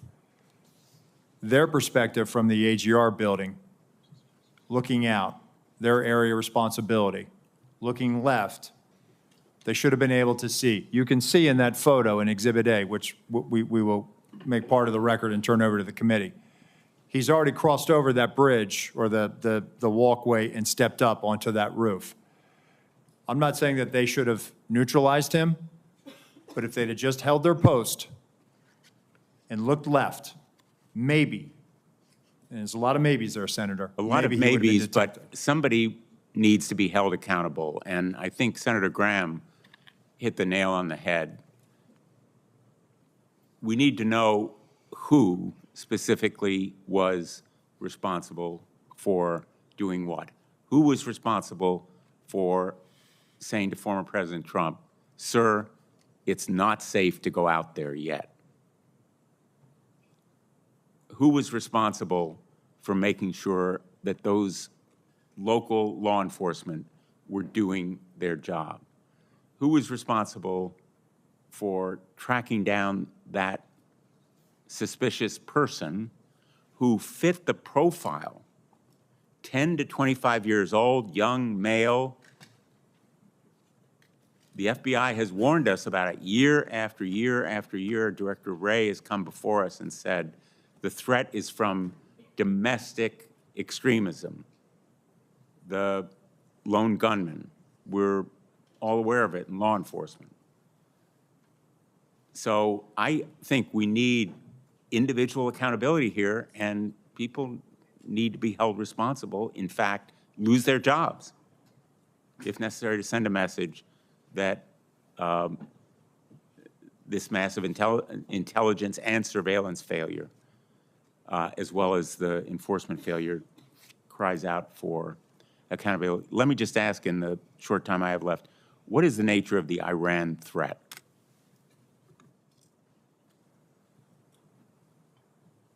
I'm sorry, Senator, could you repeat the question? What is the nature of the Iran threat, the threat to former President Trump that has been mentioned?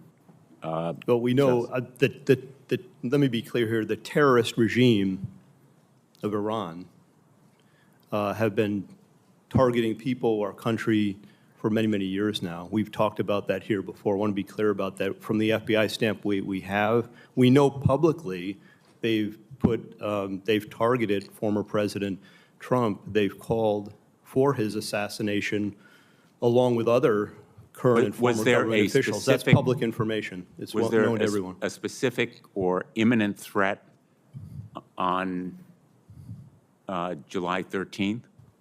We have no information that there are any co-conspirators, or that foreign or domestic, including Iran, related to this. But we're not, I want to be clear, we have no evidence of that. We're not ruling anything out. We're looking into all possibilities and leaving our minds open to that.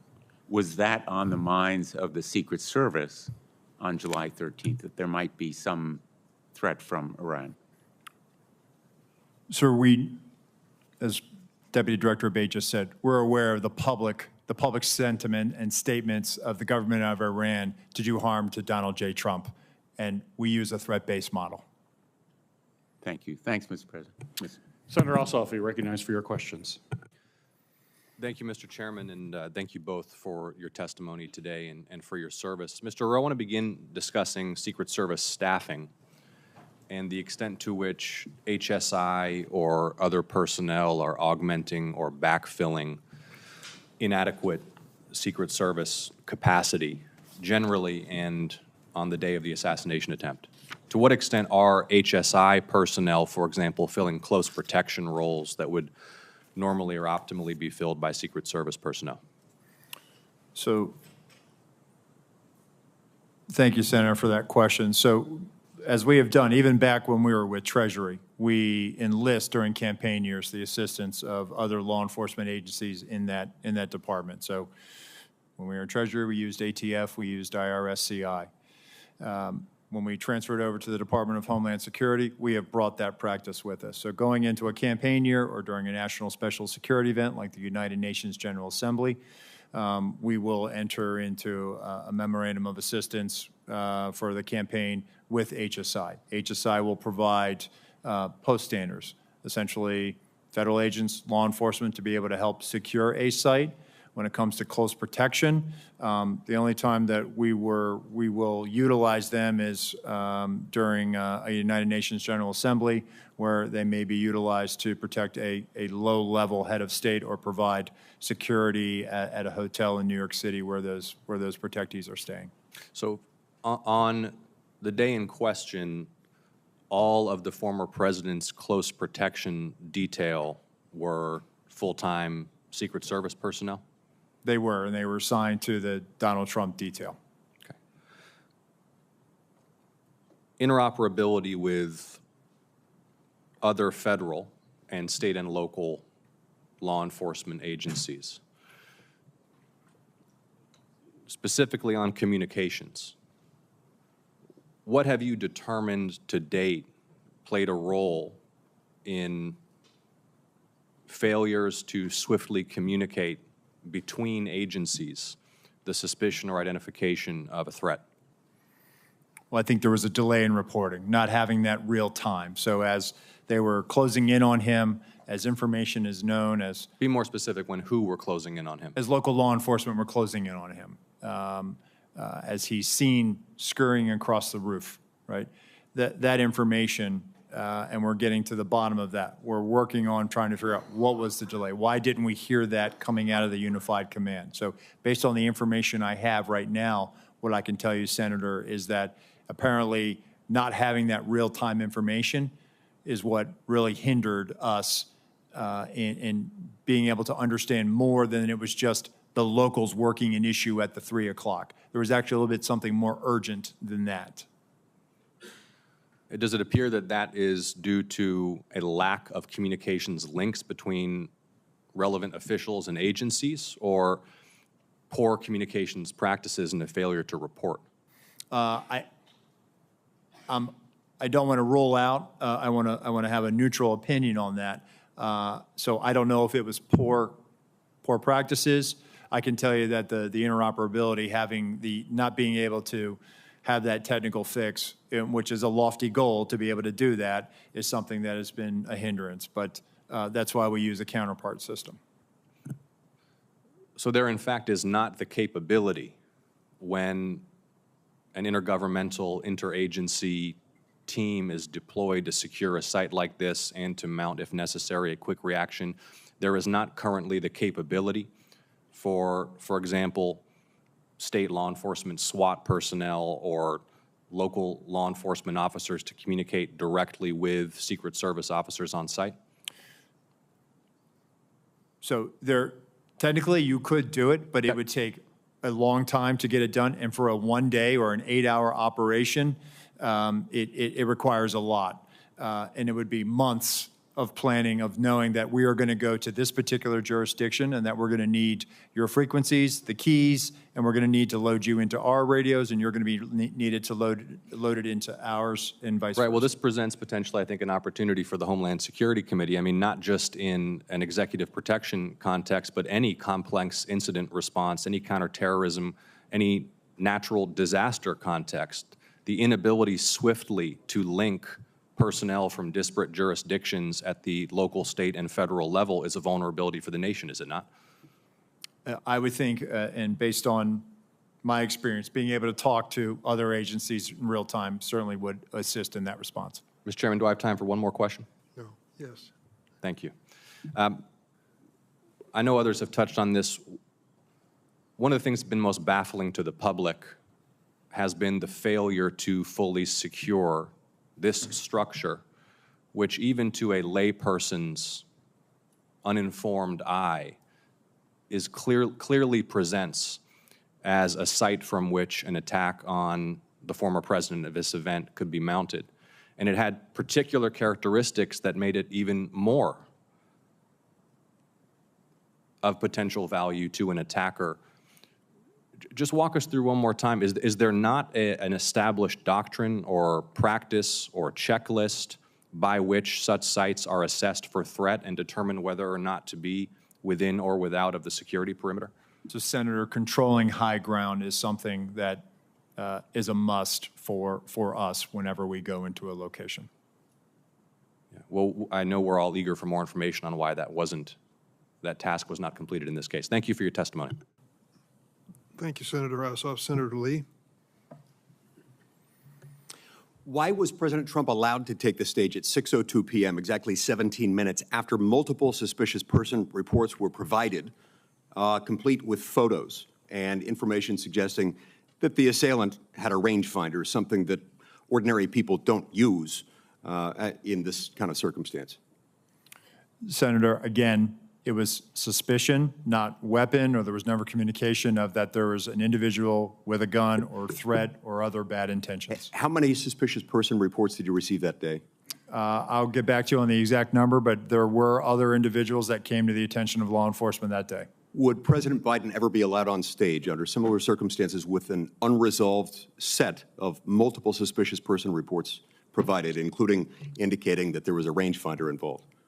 Senator, I can tell you that a suspicious person on the outer perimeter with local law enforcement attempting to locate would happen, but I would need more information as far as whether or not we would allow the president to go on or off. Again, for us, it comes down to weapon, a potential threat. Is the individual carrying an IED? Is there a weapon? Is there some other factor that now ramps up our attention to Understood. let's Understood. hold off on this? If there were 8 shell casings found next to the assailant's body, but he was neutralized after the first shot, where did those other shots come from? Where did the other shots go? As far as the assailant's shooting? Yes. So did the assailant get out 8 shots, or were those shell casings left from the day before? Where did they come from? The shooter, Senator, we believe fired 8 rounds. We had the shooting reconstruction team go out there for a period of days and collect all that. So we have bullet holes, bullet fragmentation, all taken back, and we're still putting together the trajectory and ballistic analysis, although we do have fragments of the bullets, and bullets have been collected in the distance from the shooter's weapon. Gotcha. Gotcha. It's my understanding that there was a sniper team assigned to a window with complete overlook, complete view of the roof, the same rooftop, sloped rooftop where the shots were fired. It's also my understanding, according to some whistleblower accounts, that that post was abandoned. What can you tell me about that? Why was it abandoned? So I saw that from the colonel's testimony, sir, and it's something that I've asked, and our mission assurance is getting to the bottom of. And there were two-man counter-sniper teams from the locals that were in that AGR building. And so at some point they just left? That I don't have an answer for you on that, Senator, but it seems to me that if even one of them left, there should have been remaining some additional eyes left in that building. Yep. That seems like something that maybe should be one of the very first questions you address. I'm actually surprised that you don't know that already, and I'd ask that you submit to us in writing what you learn as soon as you learn it. Will you commit to that? Yes, sir. What can you tell me about, well, let me just state this way. Multiple requests were made by Trump's protective detail and by Trump's campaign team to the Secret Service for additional resources. I'm told that those were denied. And as I recall, the Secret Service spokesperson initially denied that such requests were made and denied. Why not tell the truth from the outset? What were they trying to do there? So, Senator, I don't think there was any intention to mislead. Seems like a pretty material fact, doesn't it? I saw that report. Go ahead, Senator. Will you commit to me that you will submit to us in writing what requests were made, by whom, and to whom, and when they were denied? I will, sir. Okay. Look, at the end of the day, we're looking at a situation in which, at a minimum, people knew that this guy had a gun at least 2 minutes before the shooting happened. I want to know what you can tell me about what happened during that final 2-minute period, where a whole bunch of people in the crowd saw and were shouting, "He's got a gun." During that 2-minute period, perhaps at the beginning of it, the local police started to climb the rooftop, and there was at least 30 seconds after which local police were able to personally observe the shooter with a gun, had the gun pointed at him. What happened during that time period, and why on earth was President Trump not removed from the stage at that moment? So again, Senator, the reason why President Trump was not removed was, again, we did not have anything more than locals working an issue at the 3 o'clock. Wasn't determined as to whether or not it was the same individual or not, and there was no report of the same individual as what? The same suspicious individual. Right, but we've left the category of suspicious individual at that point. You've got a guy with a gun on a rooftop 136 yards away from the stage. You know that he's got a gun at that point. What happened during that time period that did not result in President Trump, his protective detail being notified of that, and him immediately being removed from the situation? Senator, what I will say, and then I'll turn it over to Deputy Director Abate. no information regarding a weapon on the roof was ever passed to our personnel. How is that even possible? Do you want to comment to that? Senator, again, I believe that information, and this is probably something my colleague can expound on, information that was in law enforcement, local law enforcement channels, but did not cross over and make it to Secret Service awareness. Senator, just to clarify the timeline, so the individual was first seen by law enforcement on the roof at about 6:08. We're still working to perfect the timeline based on the radio comms and all that. It wasn't until at 6:11:03 seconds, the officer saw him and called out his arm. That was the first sighting where he had the rifle on the roof. And then he... And that was relayed to the Secret Service Command Center at that point? My understanding is no, Secret Service, it was not relayed to them. It's a narrower time frame, though. It's probably about maybe up to half a minute between the time he's seen with the rifle and when the shots are fired. But there's still time. At that point, if there were an open channel of communication in which they were able to tell him, he's got a gun, take him out. You could still take President Trump off the stage. You could have him duck. You could have the shooter neutralized. Do you not have a channel of communication by which they can say, gun, take him out? So again, Senator, that information stayed in local channels and did not make it over to Secret Service. Did they not consider that relevant? Who You're is saying they, that sir? you're saying that the local police didn't consider that relevant enough to pass along to the Secret Service? Sir, I think that they were in the midst of dealing with a very critical situation, and they articulated that over the radio, as I understand it. However, it was never relayed over to us. Thank you, Senator Lee. Senator Hawley. Thank you, Mr. Chairman. Director Rowe, can you put your first poster, your first demonstrative back up? Please put A up, please.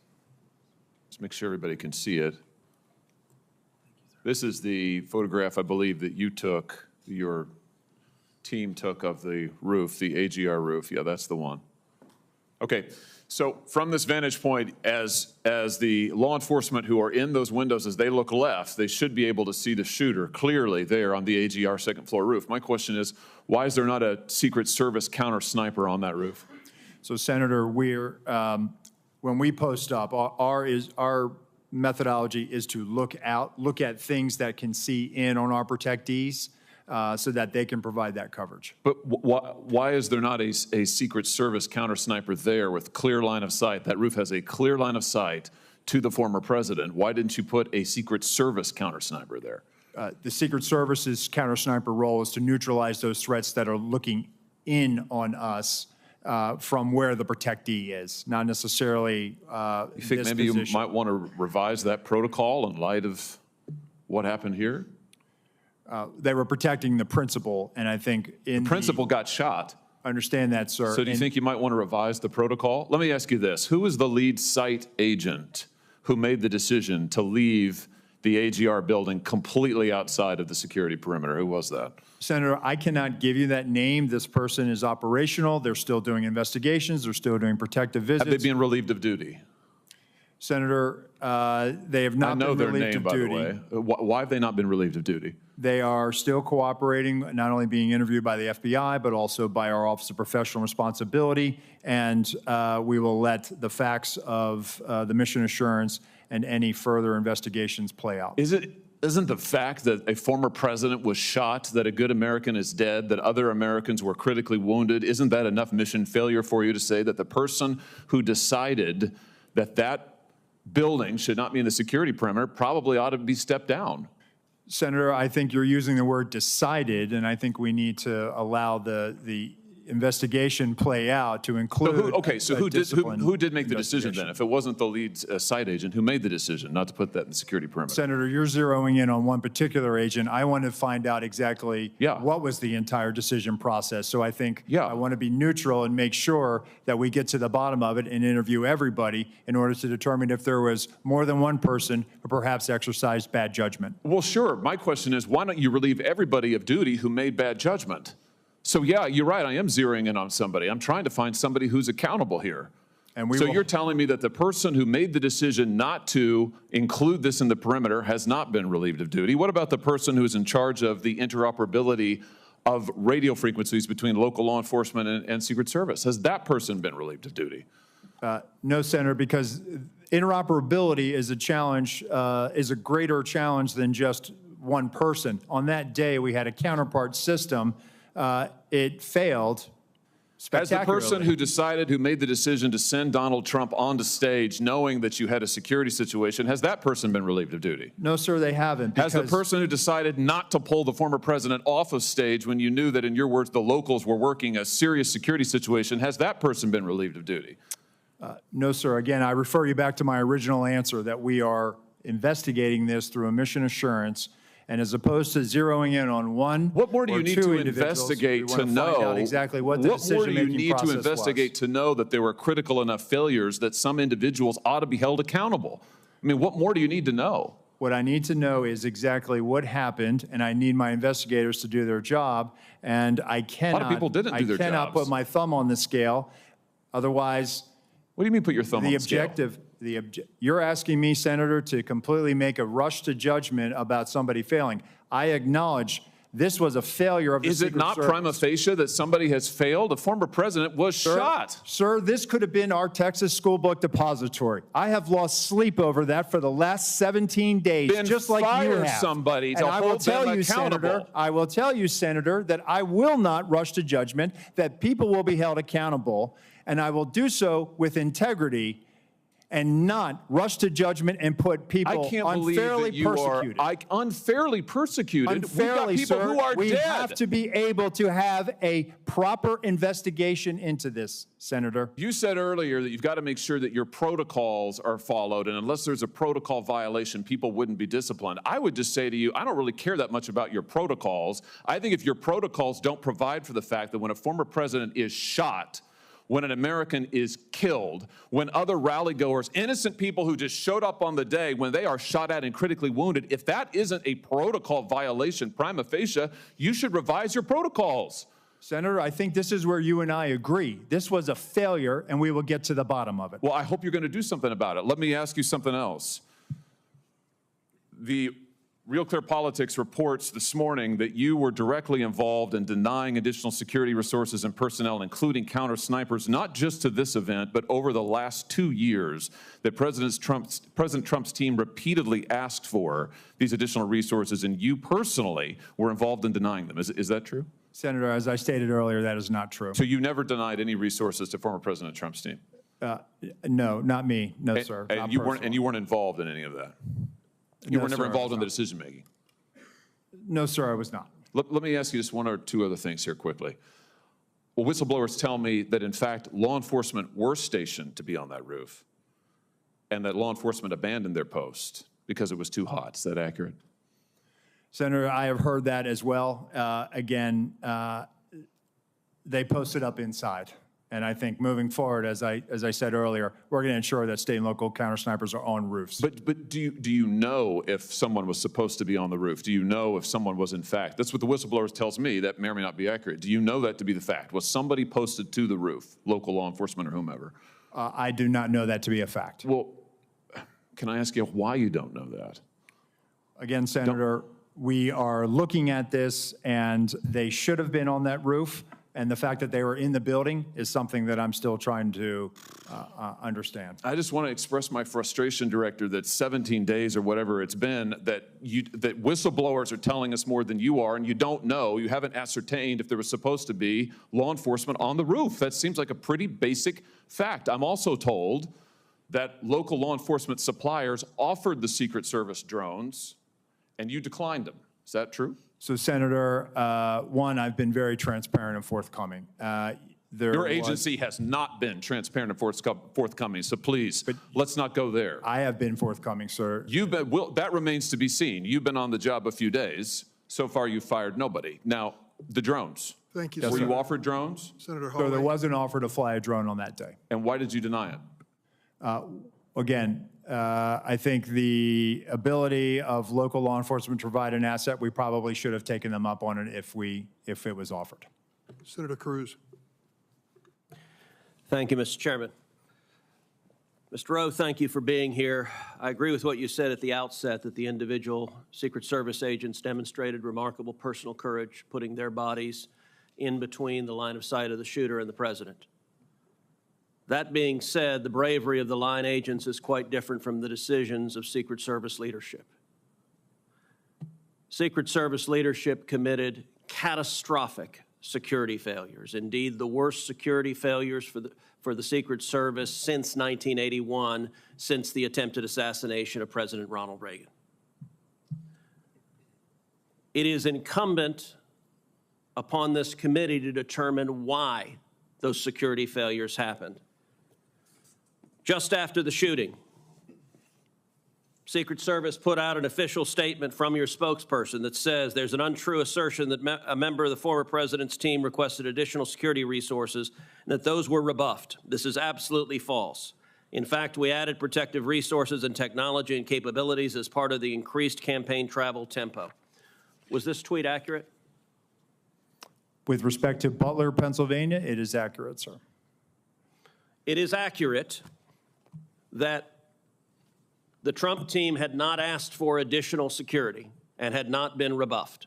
If you're talking about Butler, Pennsylvania, all assets requested were approved. If you're talking about the media reporting of assets requested, there were times when assets were unavailable and not able to be filled, and those gaps were staffed with state and local law enforcement tactical assets. So I'm reading from the Washington Post, July 20th, 2024. Secret Service said to have denied requests for more security at Trump events. The opening paragraph, top officials of the U.S. Secret Service repeatedly denied requests for additional resources and personnel sought by Donald Trump's security detail in the 2 years leading up to his attempted assassination, according to 4 people familiar with the requests. Is that right, that repeatedly the Trump detail asked for more resources and repeatedly Secret Service leadership turned that down? That is not accurate, Senator.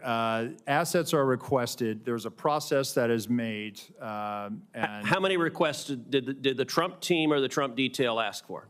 I can get you that number in a queue. You don't know now. So I can speak to the ones that were reported in the Washington Post, and we can go through them if you like. But you don't know how many requests there were. In general, how many requests since 2021 that the former Trump detail has made a request for assets? You've had 2 weeks. You had a spokesperson put something out that is false on its face. By the way, did you approve this statement when it went out? I don't know if I did or didn't, Senator. Has this spokesperson, is he still employed? Does he still have a job? He is still employed, Senator. So he lied on behalf of the Secret Service. He still has a job. Did your predecessor, the former director, did she approve this statement? Senator, our comms team, they send out statements, they do deconflict them, and they put them out. Did she approve this statement? I don't know if she did or did not, Senator. And you don't know if you did either? I don't recall approving it, Senator. Will you commit to provide this committee in writing every written request for additional resources from the Trump campaign or the Trump detail and every response from Secret Service? Senator, I will commit to providing responses and getting you the information that you are seeking. Let me ask you something. And who makes the decision to deny those requests? Did you make that decision? Which requests? Are you talking about the ones that were in the Washington Post? Yes. So the process, sir, is that a detail will make a request for either staffing, technical assets, that is handled between the field office and the detail. It goes up to a logistics office between our Okay, so there's a bureaucracy. Is there a decision maker? It's not a bureaucracy, Senator. Give me the it's a person process. that's a decision maker. Is there one? Senator, it's a conversation. It's not just an absolute yay or nay. So let me tell you what I believe. I believe that the Secret Service leadership made a political decision to deny these requests. And I think the Biden administration has been suffused with partisan politics. Did the same person who denied the request for additional security to President Trump also repeatedly deny the request for security to Robert F. Kennedy Jr., whose father was murdered by an assassin and whose uncle was murdered by an assassin? Did the same person make that decision? Senator, what I will tell you is that Secret Service agents are not political. Okay, you're not answering my question. But you know what? Leadership appointed by the president, leadership appointed by the president is political. I have a simple question, yes or no. Did the same person deny the Trump request that also denied the RFK request? That's a yes or no question. Senator, that is not a yes or no question. One, there is a process for a candidate nominee to receive protection. Does the buck stop anywhere? That is a bicameral, bipartisan process that the Hill participates in. It's a bicameral, bipartisan process. What cameral? For a candidate, you are not a Congress. You don't have a cameral. Mr. Kennedy submitted a request that was referred over to the CPAC. Okay, you're refusing to answer the question. Let me ask, because the failures on that day were catastrophic. By the way, is it true that on the day of the Butler event that Secret Service transferred agent from President Trump to the First Lady? No, sir, that's not true. That's been widely reported. It's not true. There was one airport agent that actually went on the manpower request for the Trump detail. They handled the arrival at the airport for the First Lady. What was the relative size of the Trump detail compared to the detail that is assigned to the President or the First Lady? Senator, the former president travels with a full shift, just like the president. What's so the exact same size? Is that your testimony that President Trump had the same size detail that President Biden has? On the day of in Butler, the agents surrounding him, it is the same number of agents surrounding the president today. There is a difference between a sitting president who also not only Hold on, you're using president in a way that is not clear. Is it your testimony that in Butler, Pennsylvania, Donald Trump had the same number of agents protecting him that Joe Biden has at a comparable event? I'm telling you the shift, the close protection shift surrounding. That's a yes what you or no. asked me, Senator, and I'm trying to answer it. You are not answering it. Is it the same number of agents or not? Senator, there is a difference between the sitting president of the United States. Then what's the difference? The difference? 2x, 3x, 5x, National 10x? Command Authority to launch a nuclear strike, sir. I'm not other asking assets how many more travel agents with the president that the former president will you are not get. refusing to but answer the number of Secret Service agents protecting him. Stop interrupting me. Go ahead, You Senator. are refusing to answer clear and direct questions. I am asking the relative difference in the number of agents between those assigned to Donald Trump and those assigned to Joe Biden. I'm not asking why you assign more to Joe Biden. I'm asking, is the difference, is it 2x? Is it 3x? Is it 5x? Is it 10x? Senator, I will get you that number so you can see it with your own eyes. Senator Marshall, you're recognized for your questions. Thank you, Mr. Chairman. Director Rowe, there was probably 10 buildings within sniper range of President Trump on that afternoon. Why was the building being used by the sniper not in the security zone? That's a question that I've asked, Senator. There was a decision that we were going to construct the site and it was going to maintain within the Butler Farm site, Butler Farm Show site. That building, that AGR, was right on the curtilage of our outer perimeter. And it's something that again, having been there and walked it, I had a hard time understanding. So there's no protocol that says anything within 300, 500 yards, direct line of the president should be in or out of the security zone. There's not a protocol that describes that. So, Senator, what we try to do is we try to either control the high ground or mitigate line of sight concerns. Okay. You've stated that on multiple occasions, President Trump's team was denied more of a detail, more assets. Who denies that? Who is the person that denies that, generally speaking? So, Senator, there's a process. Again, there's a conversation had with the detail. There's got to be a buck stopping. There's got to be someone. Who is the person? Is it a level within the D.C. agency? Is it someone in the Pittsburgh office? Who denies this? It has nothing to do with the Pittsburgh office, Okay. sir. It is a conversation between not only the detail, the field office, but also. I don't want to know the conversation. I want to know who makes the decision. The decision, sir, is it's our process between the Office of Protective Operations and the Office of Investigations. Is there a title for this position? It is called we affectionately call it the War Room, and it's where all of our logistics files into. So it's a room that makes the decision. It is a staffing and assignments officer. Okay. Is the Secret Service required to do a briefing with all entities of law enforcement involved in the event of the days leading up to the event and the day of the event? We do a police meeting, sir, where we start the initial So it's required. process. Is it required? Is it part of your standard operating procedure? The police meeting is what initiates the advance, and that is what is required. Was this meeting held on that day? The police meeting took place on the days prior to that. Do you have documents of that meeting actually happened? If we do, sir, I will get them to you. But you're saying that it did not happen on the day of the event? So I think what you're referring to is a briefing that the state and locals would have done with themselves. We did a briefing with our own folks. They briefed. When did you, did your people meet with local law enforcement the day of the assassination attempt? Yes. Okay, and you realize that the local law enforcement says no, that that meeting never happened, and that's why we need to get these people in to talk to us, and this is why the FBI needs to be speaking up sooner than later and say that meeting did or didn't happen. Surely there's some type of documentation of that meeting one way or the other. Is there documentation of that meeting? So, Senator, I can tell you that what you're referring to is the counter sniper team seconded to Butler ESU. Our personnel met with the team lead from Butler ESU, and they discussed areas of concern, areas of responsibility, and that did in fact happen at the site on that day.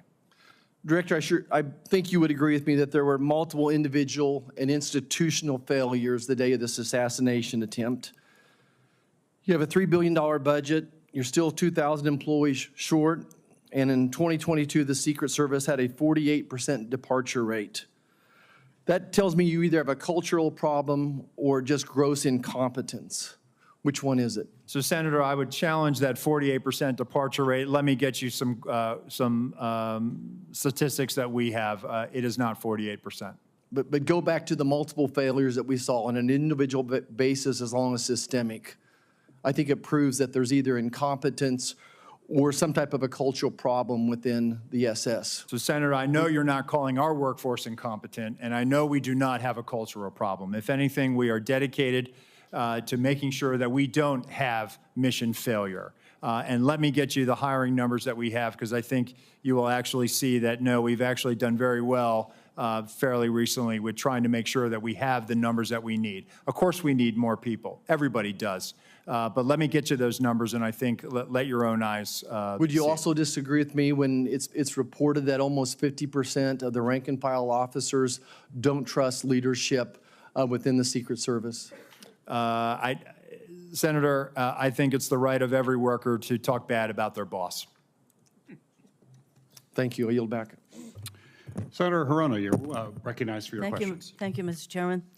Clearly, there is a lot that the Secret Service has to answer for in this stunning security failure. But I do want to follow up on Mr. Abate's testimony that an online profile of the shooter may have been found, and you said it contains anti-Semitic and anti-immigrant postings. Can you elaborate? Have you found anything further in the shooter's profile? Senator, this was just discovered, as I mentioned, and it's being closely analyzed right now. We need to verify that it is, in fact, that it belonged to the now deceased shooter and that he made these comments. So that's why I felt it important in the interest of transparency to share that here, but add the caveat that we still have a lot of work to do, which we're working on quickly to determine that. It's of importance, I think, because if it is, in fact, the shooter that posted these comments, it's the first real indication where he's expressing what are described as extremist views and talking about political violence. I take it that once you determine that it was, in fact, the shooter who posted these kinds of comments, that you will let the public know as well as this committee? Absolutely, Senator. I think, in fact, it is very important that many of the perpetrators of mass shootings, et cetera, have these kinds of postings online that are very anti-immigrant, anti-Semitic, anti-everything. And it is really important as we determine the kind of profile for many of these shooters that we understand how critical it is that we are careful, how critically important it is that people are careful about what they're posting online, the misinformation, disinformation, everything else along those lines. This is for Mr. Abate once again. What kind of firearm, what kind of weapon did Crooks use in the assassination attempt? This was an AR-15 style rifle manufactured by a company named Panther Arms. And once again, many of the persons involved in these kinds of mass shootings use this particular kind of weapon. We know from similar hearings that the Judiciary Committee has had that we are a nation awash in guns. In your view, shouldn't we be doing more to prevent the easy accessibility of these kinds of firearms in our country? Senator, we're focused on collecting the facts here, and I'm not going to comment on something like that. Well, I know that that there is a hesitancy to ask about firearms and all of that, and I should think that as a law enforcement person that you probably have some opinions along those lines, but you don't want to articulate what to many people in our country. There's a causal factor here, the easy accessibility of guns. And I want to ask that question because I think it's important that the American people understand that, we are a nation that is awash in guns, and we have more mass shootings than any other country, and yet we have been unable to pass the kind of laws that prevent these kinds of firearms to be easily available, that we have not done enough to promote gun safety in our country. And Mr. Chairman, I wanted to articulate that as the elephant in the room that nobody wants to address, including apparently our law enforcement officers. I am disappointed in that, but obviously we have a work to do to create a much safer environment and to prevent persons who have these kinds of ideological perspectives and who are, I would say, who have these kinds of profiles to have such easy accessibility to the kind of firearms that can cause mass death and destruction. Thank you, Mr. Chairman. Senator Langford, recognized for your questions. Chairman, thank you. Thank you to both of you for the testimony today. Director Rowe, future Vice President J.D. Vance was in my state this past week in Oklahoma City. I talked with some of the Secret Service folks that are there. They're doing a terrific job. I got a chance to be able to thank them personally for the tasks they're doing, and I know the Oklahoma folks in Secret Service, and they're very dedicated, incredibly sharp people on that team. So I know this is a challenge to all Secret Service. This is something every Secret Service agent wakes up every single day and wants to avoid. So please continue to be able to pass on our gratitude for the work they do every single day and for what's happening out there. I will, so sir. I appreciate that. Mr. Bate, I want to ask you about some of the interviews that have happened. Y'all have done more than 400 interviews at this point. For the counter sniper team that was local law enforcement that was on the second floor overlooking that rooftop, have they been interviewed at this point? Yes, Senator, I believe that each of them have been interviewed. Do you know offhand if they were at their post at that time, able to look across that? They were at that post at some times. Do we know they were at that post at 6:08 to 6:11? My understanding, and I want to be fair, I have not read the reports directly, but I've been briefed on some of it. They were at times during the time frame we're talking about here on post within the AGR building. And I do believe, but I would want to confirm this at some point, one or more did venture out in an effort to locate and isolate the. We understand from the timeline that they were also looking for this individual that was suspicious, that they had left that post to be able to try to look for him on the ground at different points to try to be able to see if they could get a different perspective. What we're trying to figure out is during that time period that he actually climbed on the roof, assembled a firearm or took a firearm with him or picked one up, whatever it might have been there, that they were able to actually see him if they were able to look left, as been acknowledged in the photos that are up there. Senator, I don't know the exact timing and the movements of each officer that was out there, but what I would derive from it is they were all focused on locating the shooter, Right. the suspicious person at the time. And then, as we've all seen, the one officer attempted to get on the roof directly. There were efforts going on in those final minutes Right. on the video to try to get to this person. We've got one officer being boosted up by another officer to Yes. look up on the roof because people on the ground had said there's someone up there and they have a gun that's crawling on that roof. And so they climbed up to be able to see it. He turned around with a rifle. He came down. And then at that point, he gets on the local radio that he has and says there's someone on the roof with a gun. Is that correct? Yes, Senator, I believe that that's accurate. So what's the rest of the radio communication? We've heard that first call in. We know it's about 30 seconds from the time he called in till the actual first shot rang out. What else was discussed on the radio during that 30-second time period? Senator, we have the radio communications. The local radio communications were recorded and captured, and we do have that as part of the investigation. The key points to me, that local officer communicating that he sees the individuals, he's armed, that's at about 6:11 in some seconds, I think it's 3 seconds, and then he identifies it as a long gun at about 6:11 and 11 seconds. And the shots, which all happen quickly together, I believe happened within probably 30 seconds. So we're talking about over the radio because there's a command center there Yes. where all radios, including the local, as they are all being listened to try to be able to review. There's a statement that has the word gun in it that's coming out across that radio.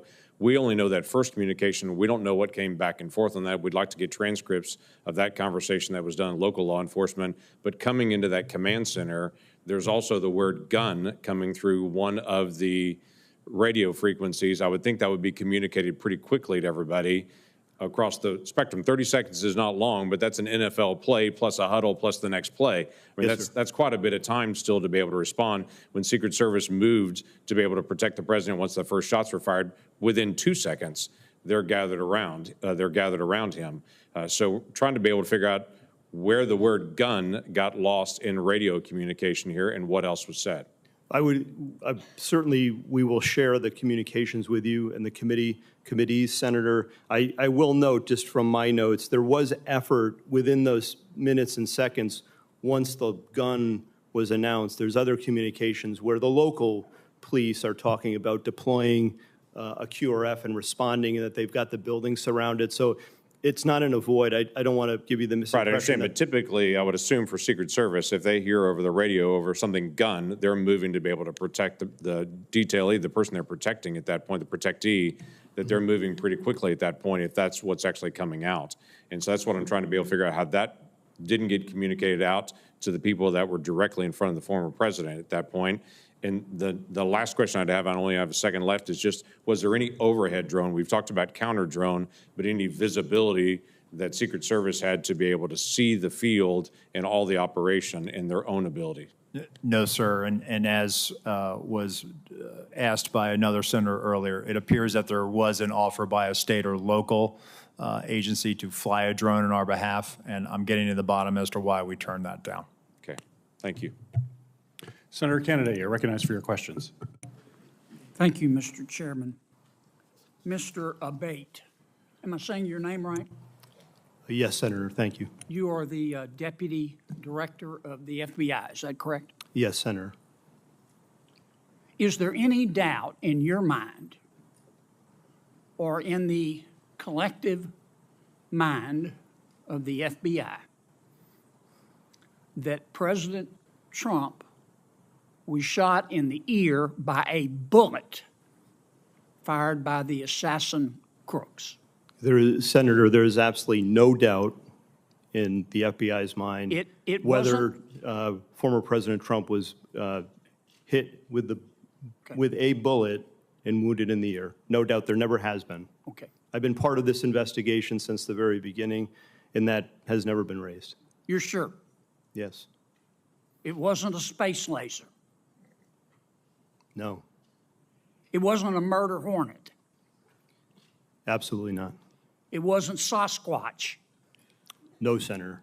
It was a bullet It was a bullet, Senator. 100%. fired by crooks Yes, sir. that hit President Trump in the ear and almost killed him. 100%, Senator. Okay, glad we cleared that up. I don't want to get off the subject here. Did the FBI just settle 2 lawsuits, one wholly, one in part, in which the FBI agreed to give Peter Strzok $1.2 million and Ms. Lisa Page $800,000? It's my understanding, Senator, that the Department of Justice was involved in that, not the FBI. The FBI had nothing to do with it? There may have been consultation with our general counsel's office, but Does the FBI have to sign off on it? I don't know the answer to that. I don't believe so, but I would want to confirm that. I would like you to, this would be the same Lisa Page who said to Mr. Strzok, quote, Trump's not ever going to become president, right? Right, to which Mr. Strzok said, quote, no, he won't. We will stop it. That's the Peter Strzok and Lisa Page I'm talking about. I need to know if the FBI signed off on this lawsuit. We will on get this that settlement. answer for you, Senator. And then I need to know who signed off on it. Did you sign off on it? I absolutely did not and would never sign off on something Did like Chris that. Wray sign off on it, the settlement? I don't believe he did, Okay. Did you don't know what? nor do I think he would have. You need to let me know who signed off on this, if anyone at the FBI. So it was Merrick Garland who agreed to do this, is that right? I don't, Senator, I do not know. Well, hell, who signed somebody off had on to that. agree to it. I've settled a lawsuit before. The client's got to agree to it. You're the client. All right. Understood. I'm gonna direct in to the Department of Justice to All answer right. those Get questions. me That's- that information if you would. Mr. Rowe, help me understand this. The assassin Crooks fired his first shot, as I understand it, at 6:12 p.m. He was about 150 yards away.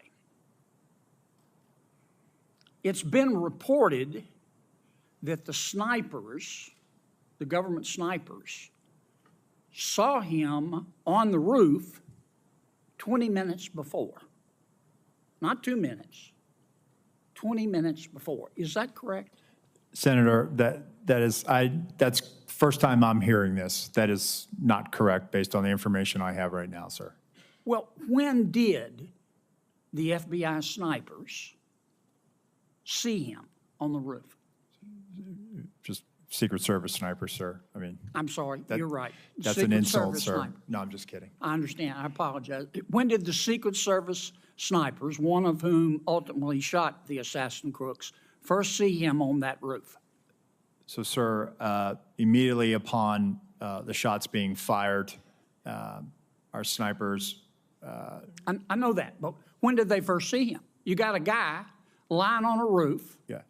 You got snipers in an elevated position. They can look down on the roof. You got the guy lying there with a gun pointed at the former president of the United States. And I'm just, and they shot him. Good for them. He's now dead as Woodrow Wilson, and that's a good thing. I'm sorry. God forgive me, but it's a good thing. But when did the snipers first see him? As soon as he presented himself as a target and a threat to the president, sir. And when was that? He fires initially a volley, I believe it was 3 shots. No, he fired at 6:12 p.m. Yes, sir. Okay, that's the first shot. So within 15.5 seconds of the Here's first what- shot, he- he's Here's what neutralized. people are asking. Yes, sir. He was up, Crooks was up there. The snipers at some point saw him, Yes, sir. our snipers, because they killed him. Yes, sir. When did they first see him? It has been reported repeatedly that the snipers first saw him 20 minutes before. That's more than a quarter in an NFL football game. Yes, sir. You don't know the answer? So to I that? do know the answer, sir. I'm telling you that, What is the answer? no, When they did not see him. They only They saw never him. saw him? No, sir. Well, They did not. how could they not see the guy? How could they not see him? They're in an elevated position. They're checking rooftops. They're looking around. Yes, sir. There's 2 government snipers. How could they not see him? There he was, big as Dallas, lying there with a gun pointed at the president. How could they not see him? I believe he was obscured by that roof, sir. He did not pop up. The roof is flat with ridges. He's below the line where they would have seen him, sir. There is he did have concealment. I'm not going to say it's cover. He did have concealment, and then ultimately gets into firing position and fires. And within 15.5 seconds of his first shot, he's neutralized. All right, I've gone way over. You gentlemen need to answer these questions. Mr. Deputy Director, get me that information about those lawsuits. Senator Rosen, you're recognized for your questions. Thank you, Chair Peters, and Ranking Member Paul for holding this important hearing on the attempted assassination of former President Trump.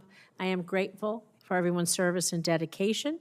However, it's critical that this committee get to the bottom of what happened that day so that we can prevent any future catastrophic security failures and ensure that nothing like this happens again. And so, Director Rowe, given that the event took place in a rural area, we've talked a lot about connectivity issues. Was law enforcement at a disadvantage due to a lack of or limited connectivity? And why has the Secret Service not adopted a dedicated satellite-enabled Wi-Fi connection, which would facilitate integrated communication, enable device connectivity to include drones, and allowing for the sharing of real-time intelligence? So, Senator, thank you for that question. So, based on what I've seen, that radio connectivity, cellular was an issue that day. With respect to the satellite broadband, that is something that I've tasked our CIO, and then we're getting some support from the Department of Homeland Security on. So we will start to leverage whatever asset we have to ensure that connectivity. Well, I can tell you that we have those SEER ratings in Homeland Security, those special event ratings that we have for things like the Super Bowl. We have it a lot in Las Vegas, and they do bring these mobile units to be sure that we have all the dedicated Wi-Fi cell service and integration that is absolutely necessary for securing a huge event. And so I look forward to hearing about that. Thank you. I want to talk a little bit about intelligence for lone wolf actors, because although we have not been made aware of any specific intelligence the Secret Service or others had in the shooter before the event, we do know that we have intel on Iranian threats against the former president. And so again, Acting Director Rowe, could you talk to us about how you utilize intelligence collection as a way of mitigating threats from state actors like Iran compared to what you do, compared to lone wolf actors, what it seems to be like the attempted assassin that we have here in Crooks. And so, and what are the specific challenges with the intelligence collection as a mitigation tool against lone wolf actors versus state actors? So Senator, first let me preface by saying the Secret Service is not a member of the intelligence community. However, we are their biggest consumers of information, and we receive that information regularly, especially as it pertains to our protective mission and the people that we protect. We have embeds with the FBI through their National Joint Terrorism Task Forces. Our agents are basically embeds and are able to not only receive information, but also follow up on investigations that may have a nexus or a direction of interest towards one of our protectees. We have an excellent working relationship with the FBI. We have an excellent working relationship with the intelligence community. We are not collectors. We are consumers of finished analytic products that the intelligence community of the FBI produces. We ingest them, and then we use that to adjust our protective posture. And we do this daily, weekly, all of the time. And it's not only for protective for protectees, but also the events and sites that we protect on a permanent or temporary basis. With respect to largely a lot of the people that come to our attention, and in the case of the assailant, you know, to me, as I overlay him over top of, say, John Hinckley, who tried to shoot President Reagan, I see an individual based on information that I have now, some of the great work that the FBI has done. We have an individual who's a loner. We have an individual who was focused on Donald Trump and Joe Biden. Hinckley traveled the 80 campaign, and we know that he followed President Carter. It just, on March of '81, he happened to show up in Washington, D.C., and he saw an opportunity to try to attack President Reagan. So when it comes to the Secret Service, and 1981 was a watershed moment for us. We have people that are, for whatever reason, fixated on carrying out an attack against the President of the United States or one of our protectees. And in this instance, you have the assailant who was a loner. Obviously, he was researching.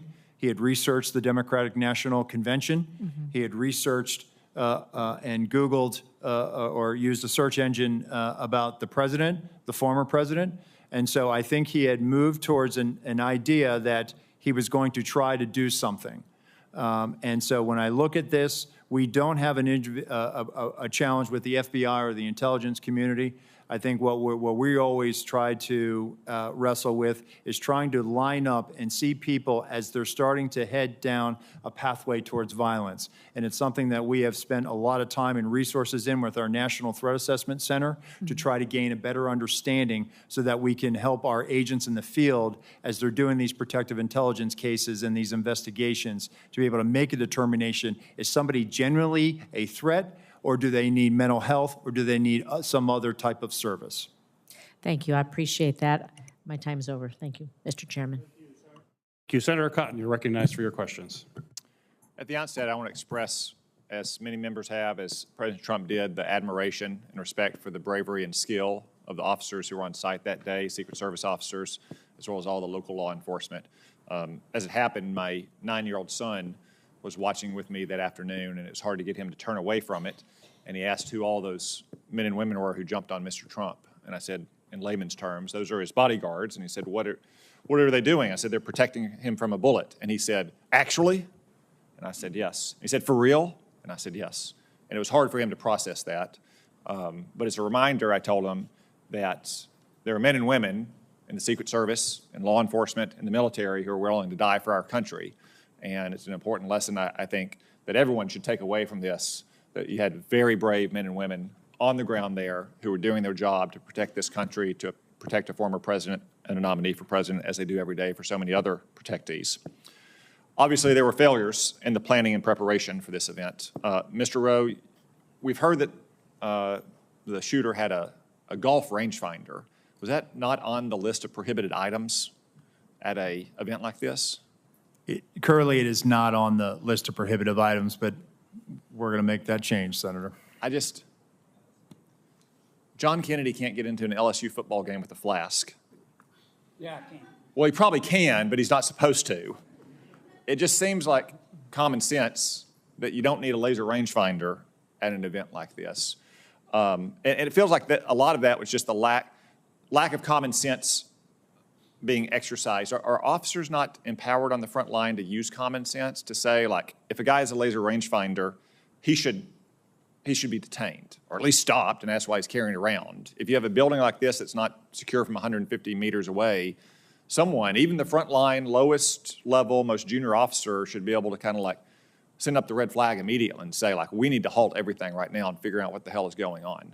I mean, do officers not feel empowered to use that kind of common sense? I would hope they would, Senator. I can tell you from our uniform division officers that run our magnetometer screening, they do a tremendous job. And even though something may or may not be on the prohibitive items list, they are well trained and they do exercise that good common sense. And you want this important message. Okay, I want every one of your officers all around the country to hear that their acting director wants them to exercise common sense. It doesn't have to be policy or protocol or procedure.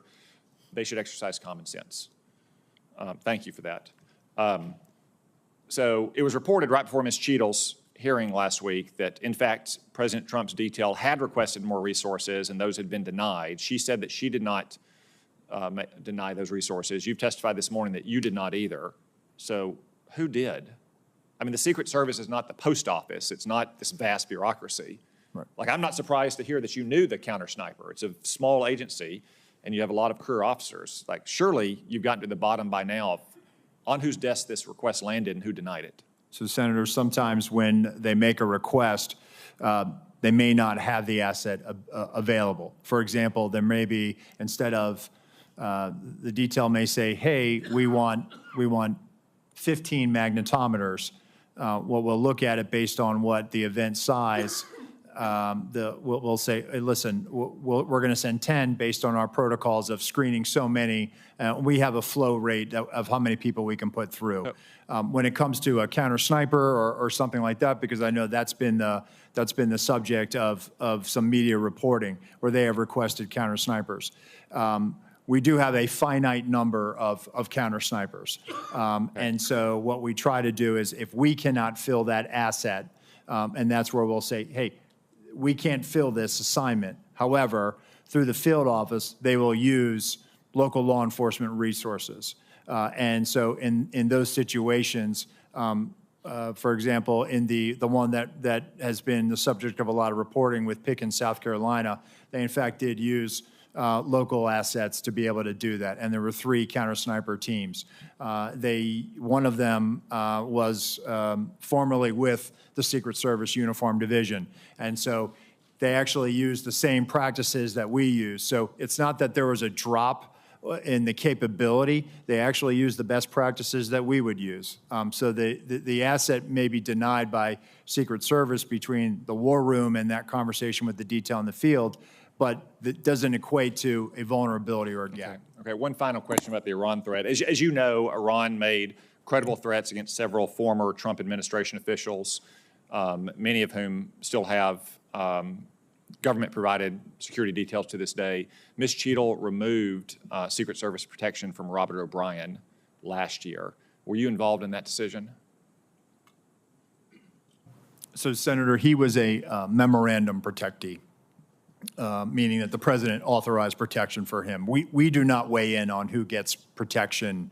Why? So you're still protecting some others. I won't reveal their names. You are still protecting others, and other personal security offices in the federal government are protecting others.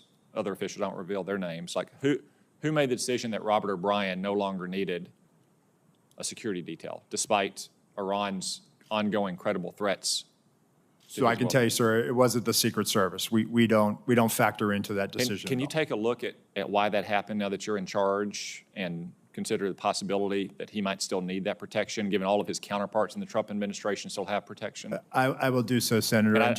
Go ahead. You go ahead. Go ahead. I would have said, like, again, I'm not going to reveal the protective details, but I'm pretty confident that the agency can get this done. And I think it needs to get done if you look at the kind of ongoing threats that he and all these others face. Yeah, I will, sir. Despite all the resource constraints we've talked about today, he's not the President of the United States. He doesn't have an 18-car motorcade, nor do any of the others.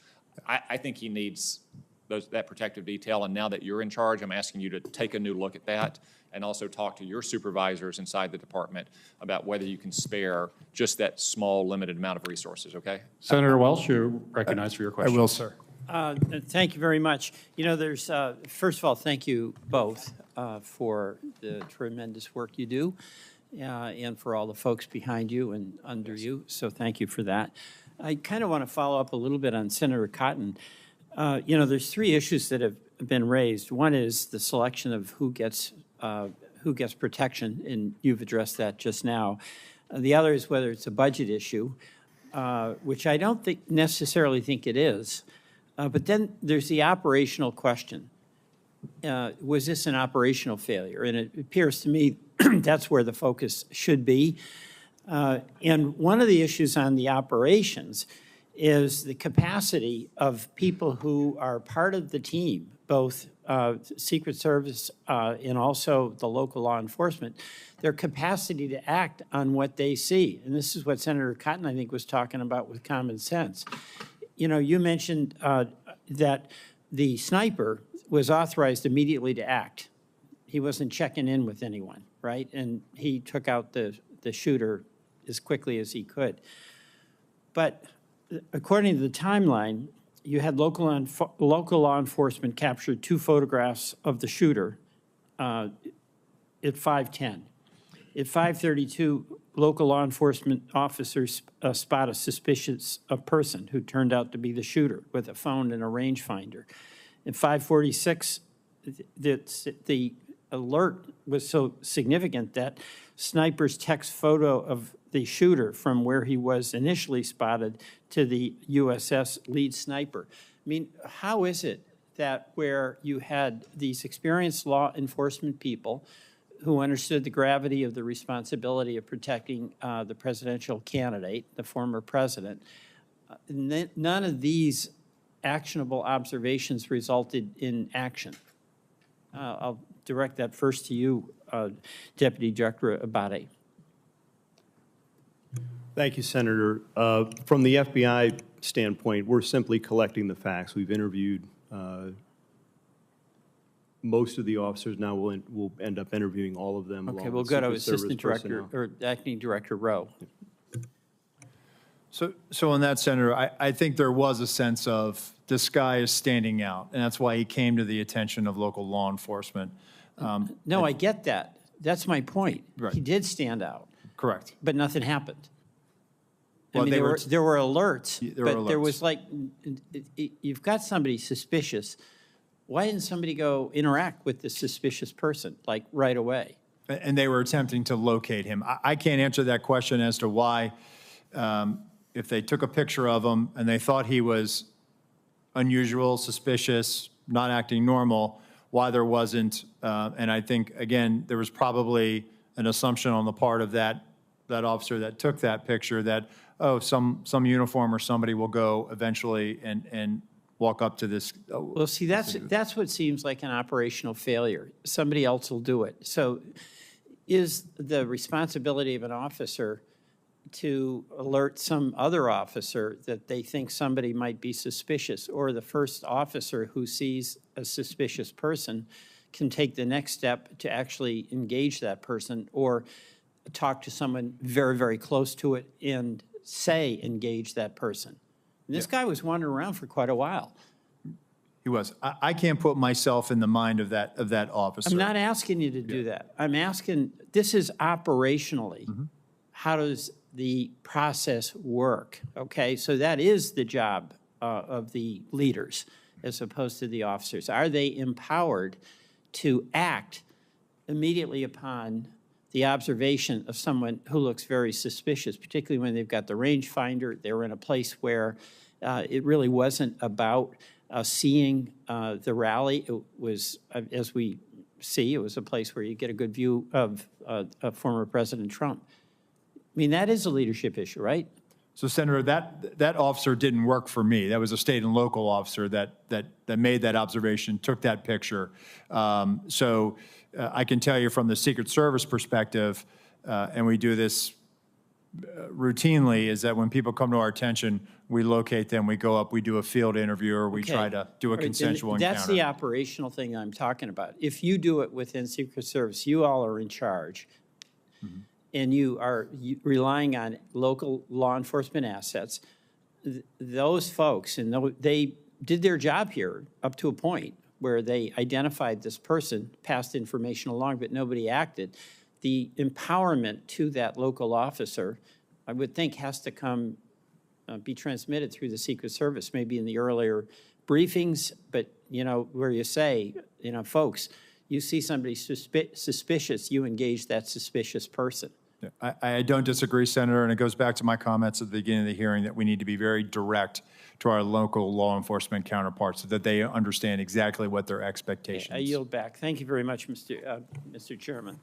Thank you. Senator Tillis, you're recognized for your questions. Thank you, Mr. Chairman. Mr. Abate, Mr. Rowe, thank you for being here. Mr. Rowe, do you have a picture? I think I was watching your testimony earlier. Do you have a photograph of the vantage point from the Secret Service snipers? I do. I believe that's C. And there were two, is that correct?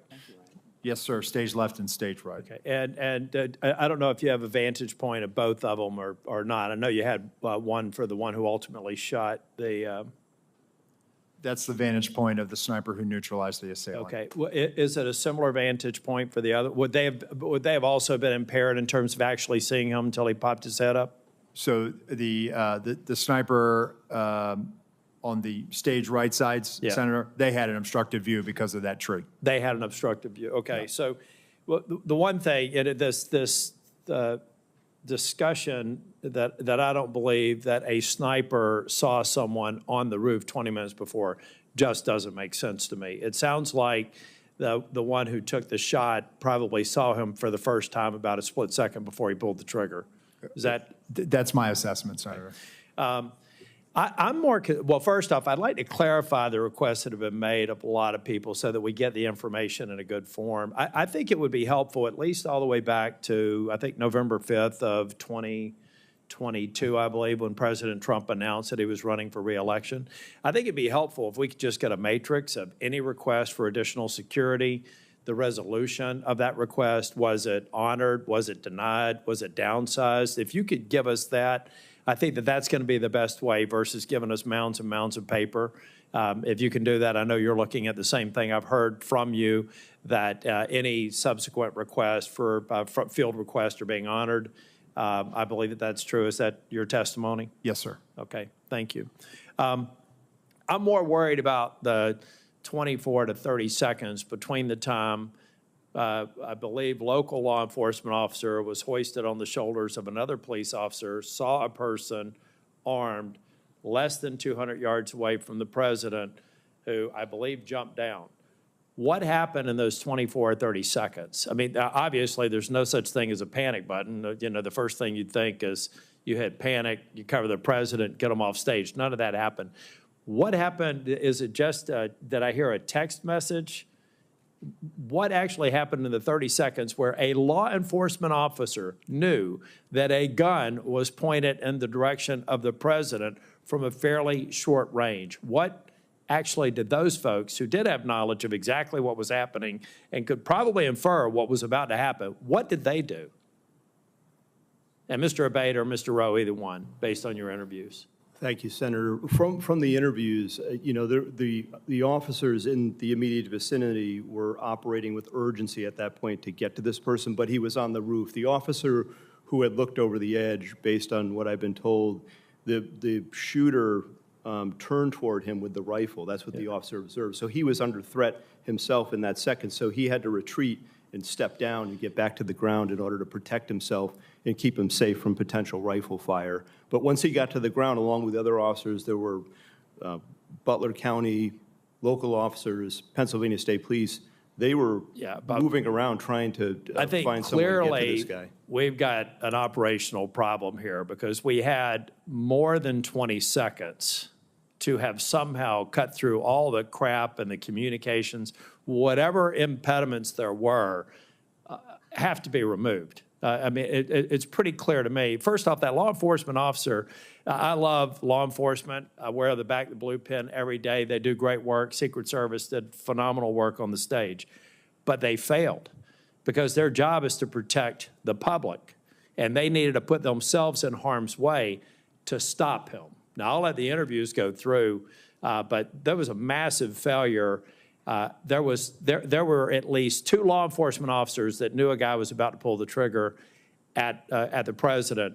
And, you know, I'm just not really happy with the fact that we couldn't have communicated, covered President Trump, and tried to secure the situation. I'm going to let the investigation go through, but I think it's go forward. I think it's very important to point out that we can't let a scenario go in the future where 20 seconds can lapse when a law enforcement officer within 2 football fields of a former president of the United States has material knowledge that somebody's about to get shot at on stage, and we don't have instantaneous response. You know, in the old days, maybe you just shoot a gun in the air. I know for a lot of reasons why they didn't do that, but there had to be some way to actually diffuse that situation. It didn't happen on July the 13th. I just want to end by saying, Mr. Rowe, I think you've been forthcoming in your answers. I know you're frustrated. I've seen you twice now. You're clearly embarrassed by what happened. You don't think there's any reasonable explanation. And to my colleagues who are worried about communications, they should spend time in their local government and state legislatures to understand just how bad communication is between law enforcement and first responders. We need to invest in this infrastructure. That was also a part of the failure. But if you can please get to me and get to this committee a chronology of requests, accepted, denied, and the reasons for, I think that's going to be very helpful. I will, Senator. Thank you. Thank you. Senator Blackburn, you're recognized for your questions. Thank you, Mr. Chairman. Thank you to each of you for your patience and for being here today. Director Rowe, I want to come to you first because a counter sniper has decided to speak out about the culture at your agency, and I think it is very telling.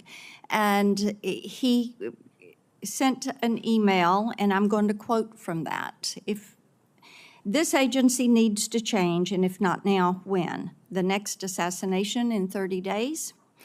But here's what I want to talk with you about, because in this email, he says, and I'm quoting again, the motto of the USSS is CYA. And every supervisor is doing it now. That's the end of his quote. So you're the guy in charge. And you're one of those supervisors. You've been a career guy there at the Secret Service. The public has lost trust in the ability to execute the mission, to protect. And I want to know how you feel about the fact that employees in your agency are worried about covering their behind and not worried about protecting a former president. Thank you, Senator. So I am hurt by that email, but not in the way you think I'm saying it. I'm hurt because my people are hurting right now. We need them. Then why did somebody delete the email? I'll get back to you on that, Senator. The agency deleted the email. But may I address your question? Yes, and please. I will get back to you as to Please. whether Yes. the email was deleted or not. My agency is hurting. Emotions are raw. I actually want to hear more from that UD officer, that technician. In his email, he referenced that he had spent time serving our nation as a United States Marine, that he is a 20-year professional of the Secret Service. I am committed to being a change agent, meaning I am committed to reviewing some of these things. I looked at the points in his email very quickly. I saw it as I was on my way over here this morning. I want to have further conversations, not only with him, but also the counter sniper unit supervisors. If I may step back in, sir. Yes, ma'am. All right. So you want to talk with him. What about other whistleblowers? What about this culture? Are you going to allow these whistleblowers to speak out? Because it is troublesome if somebody went into the server and deleted that email. I would hope you will get to the bottom of that and be able to provide some answers. Because this is, as you have heard from both sides, this is a situation that cannot be allowed to happen again. Yes, ma'am. Ever. Mr. Abate, and am I saying your name properly? We've heard it pronounced 3 different ways today in the hearing. Abate, Senator. Abate, okay. Thank you. You had mentioned a social media account that espoused anti-immigrant, anti-Semitic views, but you did not say what platform that was on and what the username was. And this is Crooks that we're discussing. Yes, Senator, that's correct. I didn't want to comment on it because we haven't fully confirmed yet, and I thought that as soon as we confirm and certify, Would I you will supply provide that to that? you. And Absolutely. also the age at which he had those feelings. And then we understand that the Gab account is pro-immigration, pro-lockdown, leftist views. Is that accurate? I haven't seen it directly, but I believe from what I've been told, that is accurate. With the Gab account, we're also, though that's been publicly revealed through the CIO and other things, we're still working to certify and verify that that's his account also. But it does have differing points of view, it would appear. Okay. And what age and how fresh is that Gab account? The Gab account, based on my recollection, the comments in there or the messaging is from about 2021, I believe. Okay. And the other preceded that? Maybe he was age 14? Yes, Senator. The other account that we talked about was in the 2019-2020 timeframe, so it would have been in the couple years right before the Gab Right messaging. before that. Yes. Are there other accounts that you all are currently verifying and receiving information from? We are. We've, as I mentioned, we've issued a bunch of legal process, and we're still awaiting returns from a number of the companies, to include other social media companies as well. Okay. Well, my time has expired. Thank you for your patience today. Thank you for the information. We look forward to getting more information and Director Rowe, we are going to hold you to being a change agent because things at the Secret Service absolutely have to change. Thank you, Mr. Chairman. Thank you, and I want to thank our witnesses for your testimony here today. Certainly what happened on July 13th could and should have been prevented from what I have heard today. I'm certainly grateful to our witnesses for their candid answers and for helping to provide additional clarity and new information about the circumstances surrounding this attack. Acting Director Rowe, some of what you have said today conflicts with information and accounts that we have received from local law enforcement that we've had the opportunity to talk with. They have been voluntarily and I will say expeditiously cooperating with our bipartisan investigation, which we certainly appreciate. But we now need to speak with Secret Service agents directly, who are directly involved. And I would say that you need to make them available as soon as possible. Those interviews can't start weeks from now or months from now. Time is of the essence when memories are fresh and you can get the information that is most important to us. So my question for you as we wrap up this hearing, Acting Director Rowe, will you commit to having those agents available for this committee to interview as soon as possible in a matter of days, not weeks, matter of days? Yes, sir. Great, thank you. Certainly the American people deserve to know what went wrong and they deserve accountability for those security failures. And as we continue our bipartisan investigation into security failures that day and any underlying systemic issues, we'll continue working to follow the facts, get clear answers, and make important recommendations to ensure that a security failure like this never happens again. The hearing record will remain open for 15 days until 5 p.m. on August 14th, 2024. For the submission of statements and for the questions for the record, this hearing is now adjourned.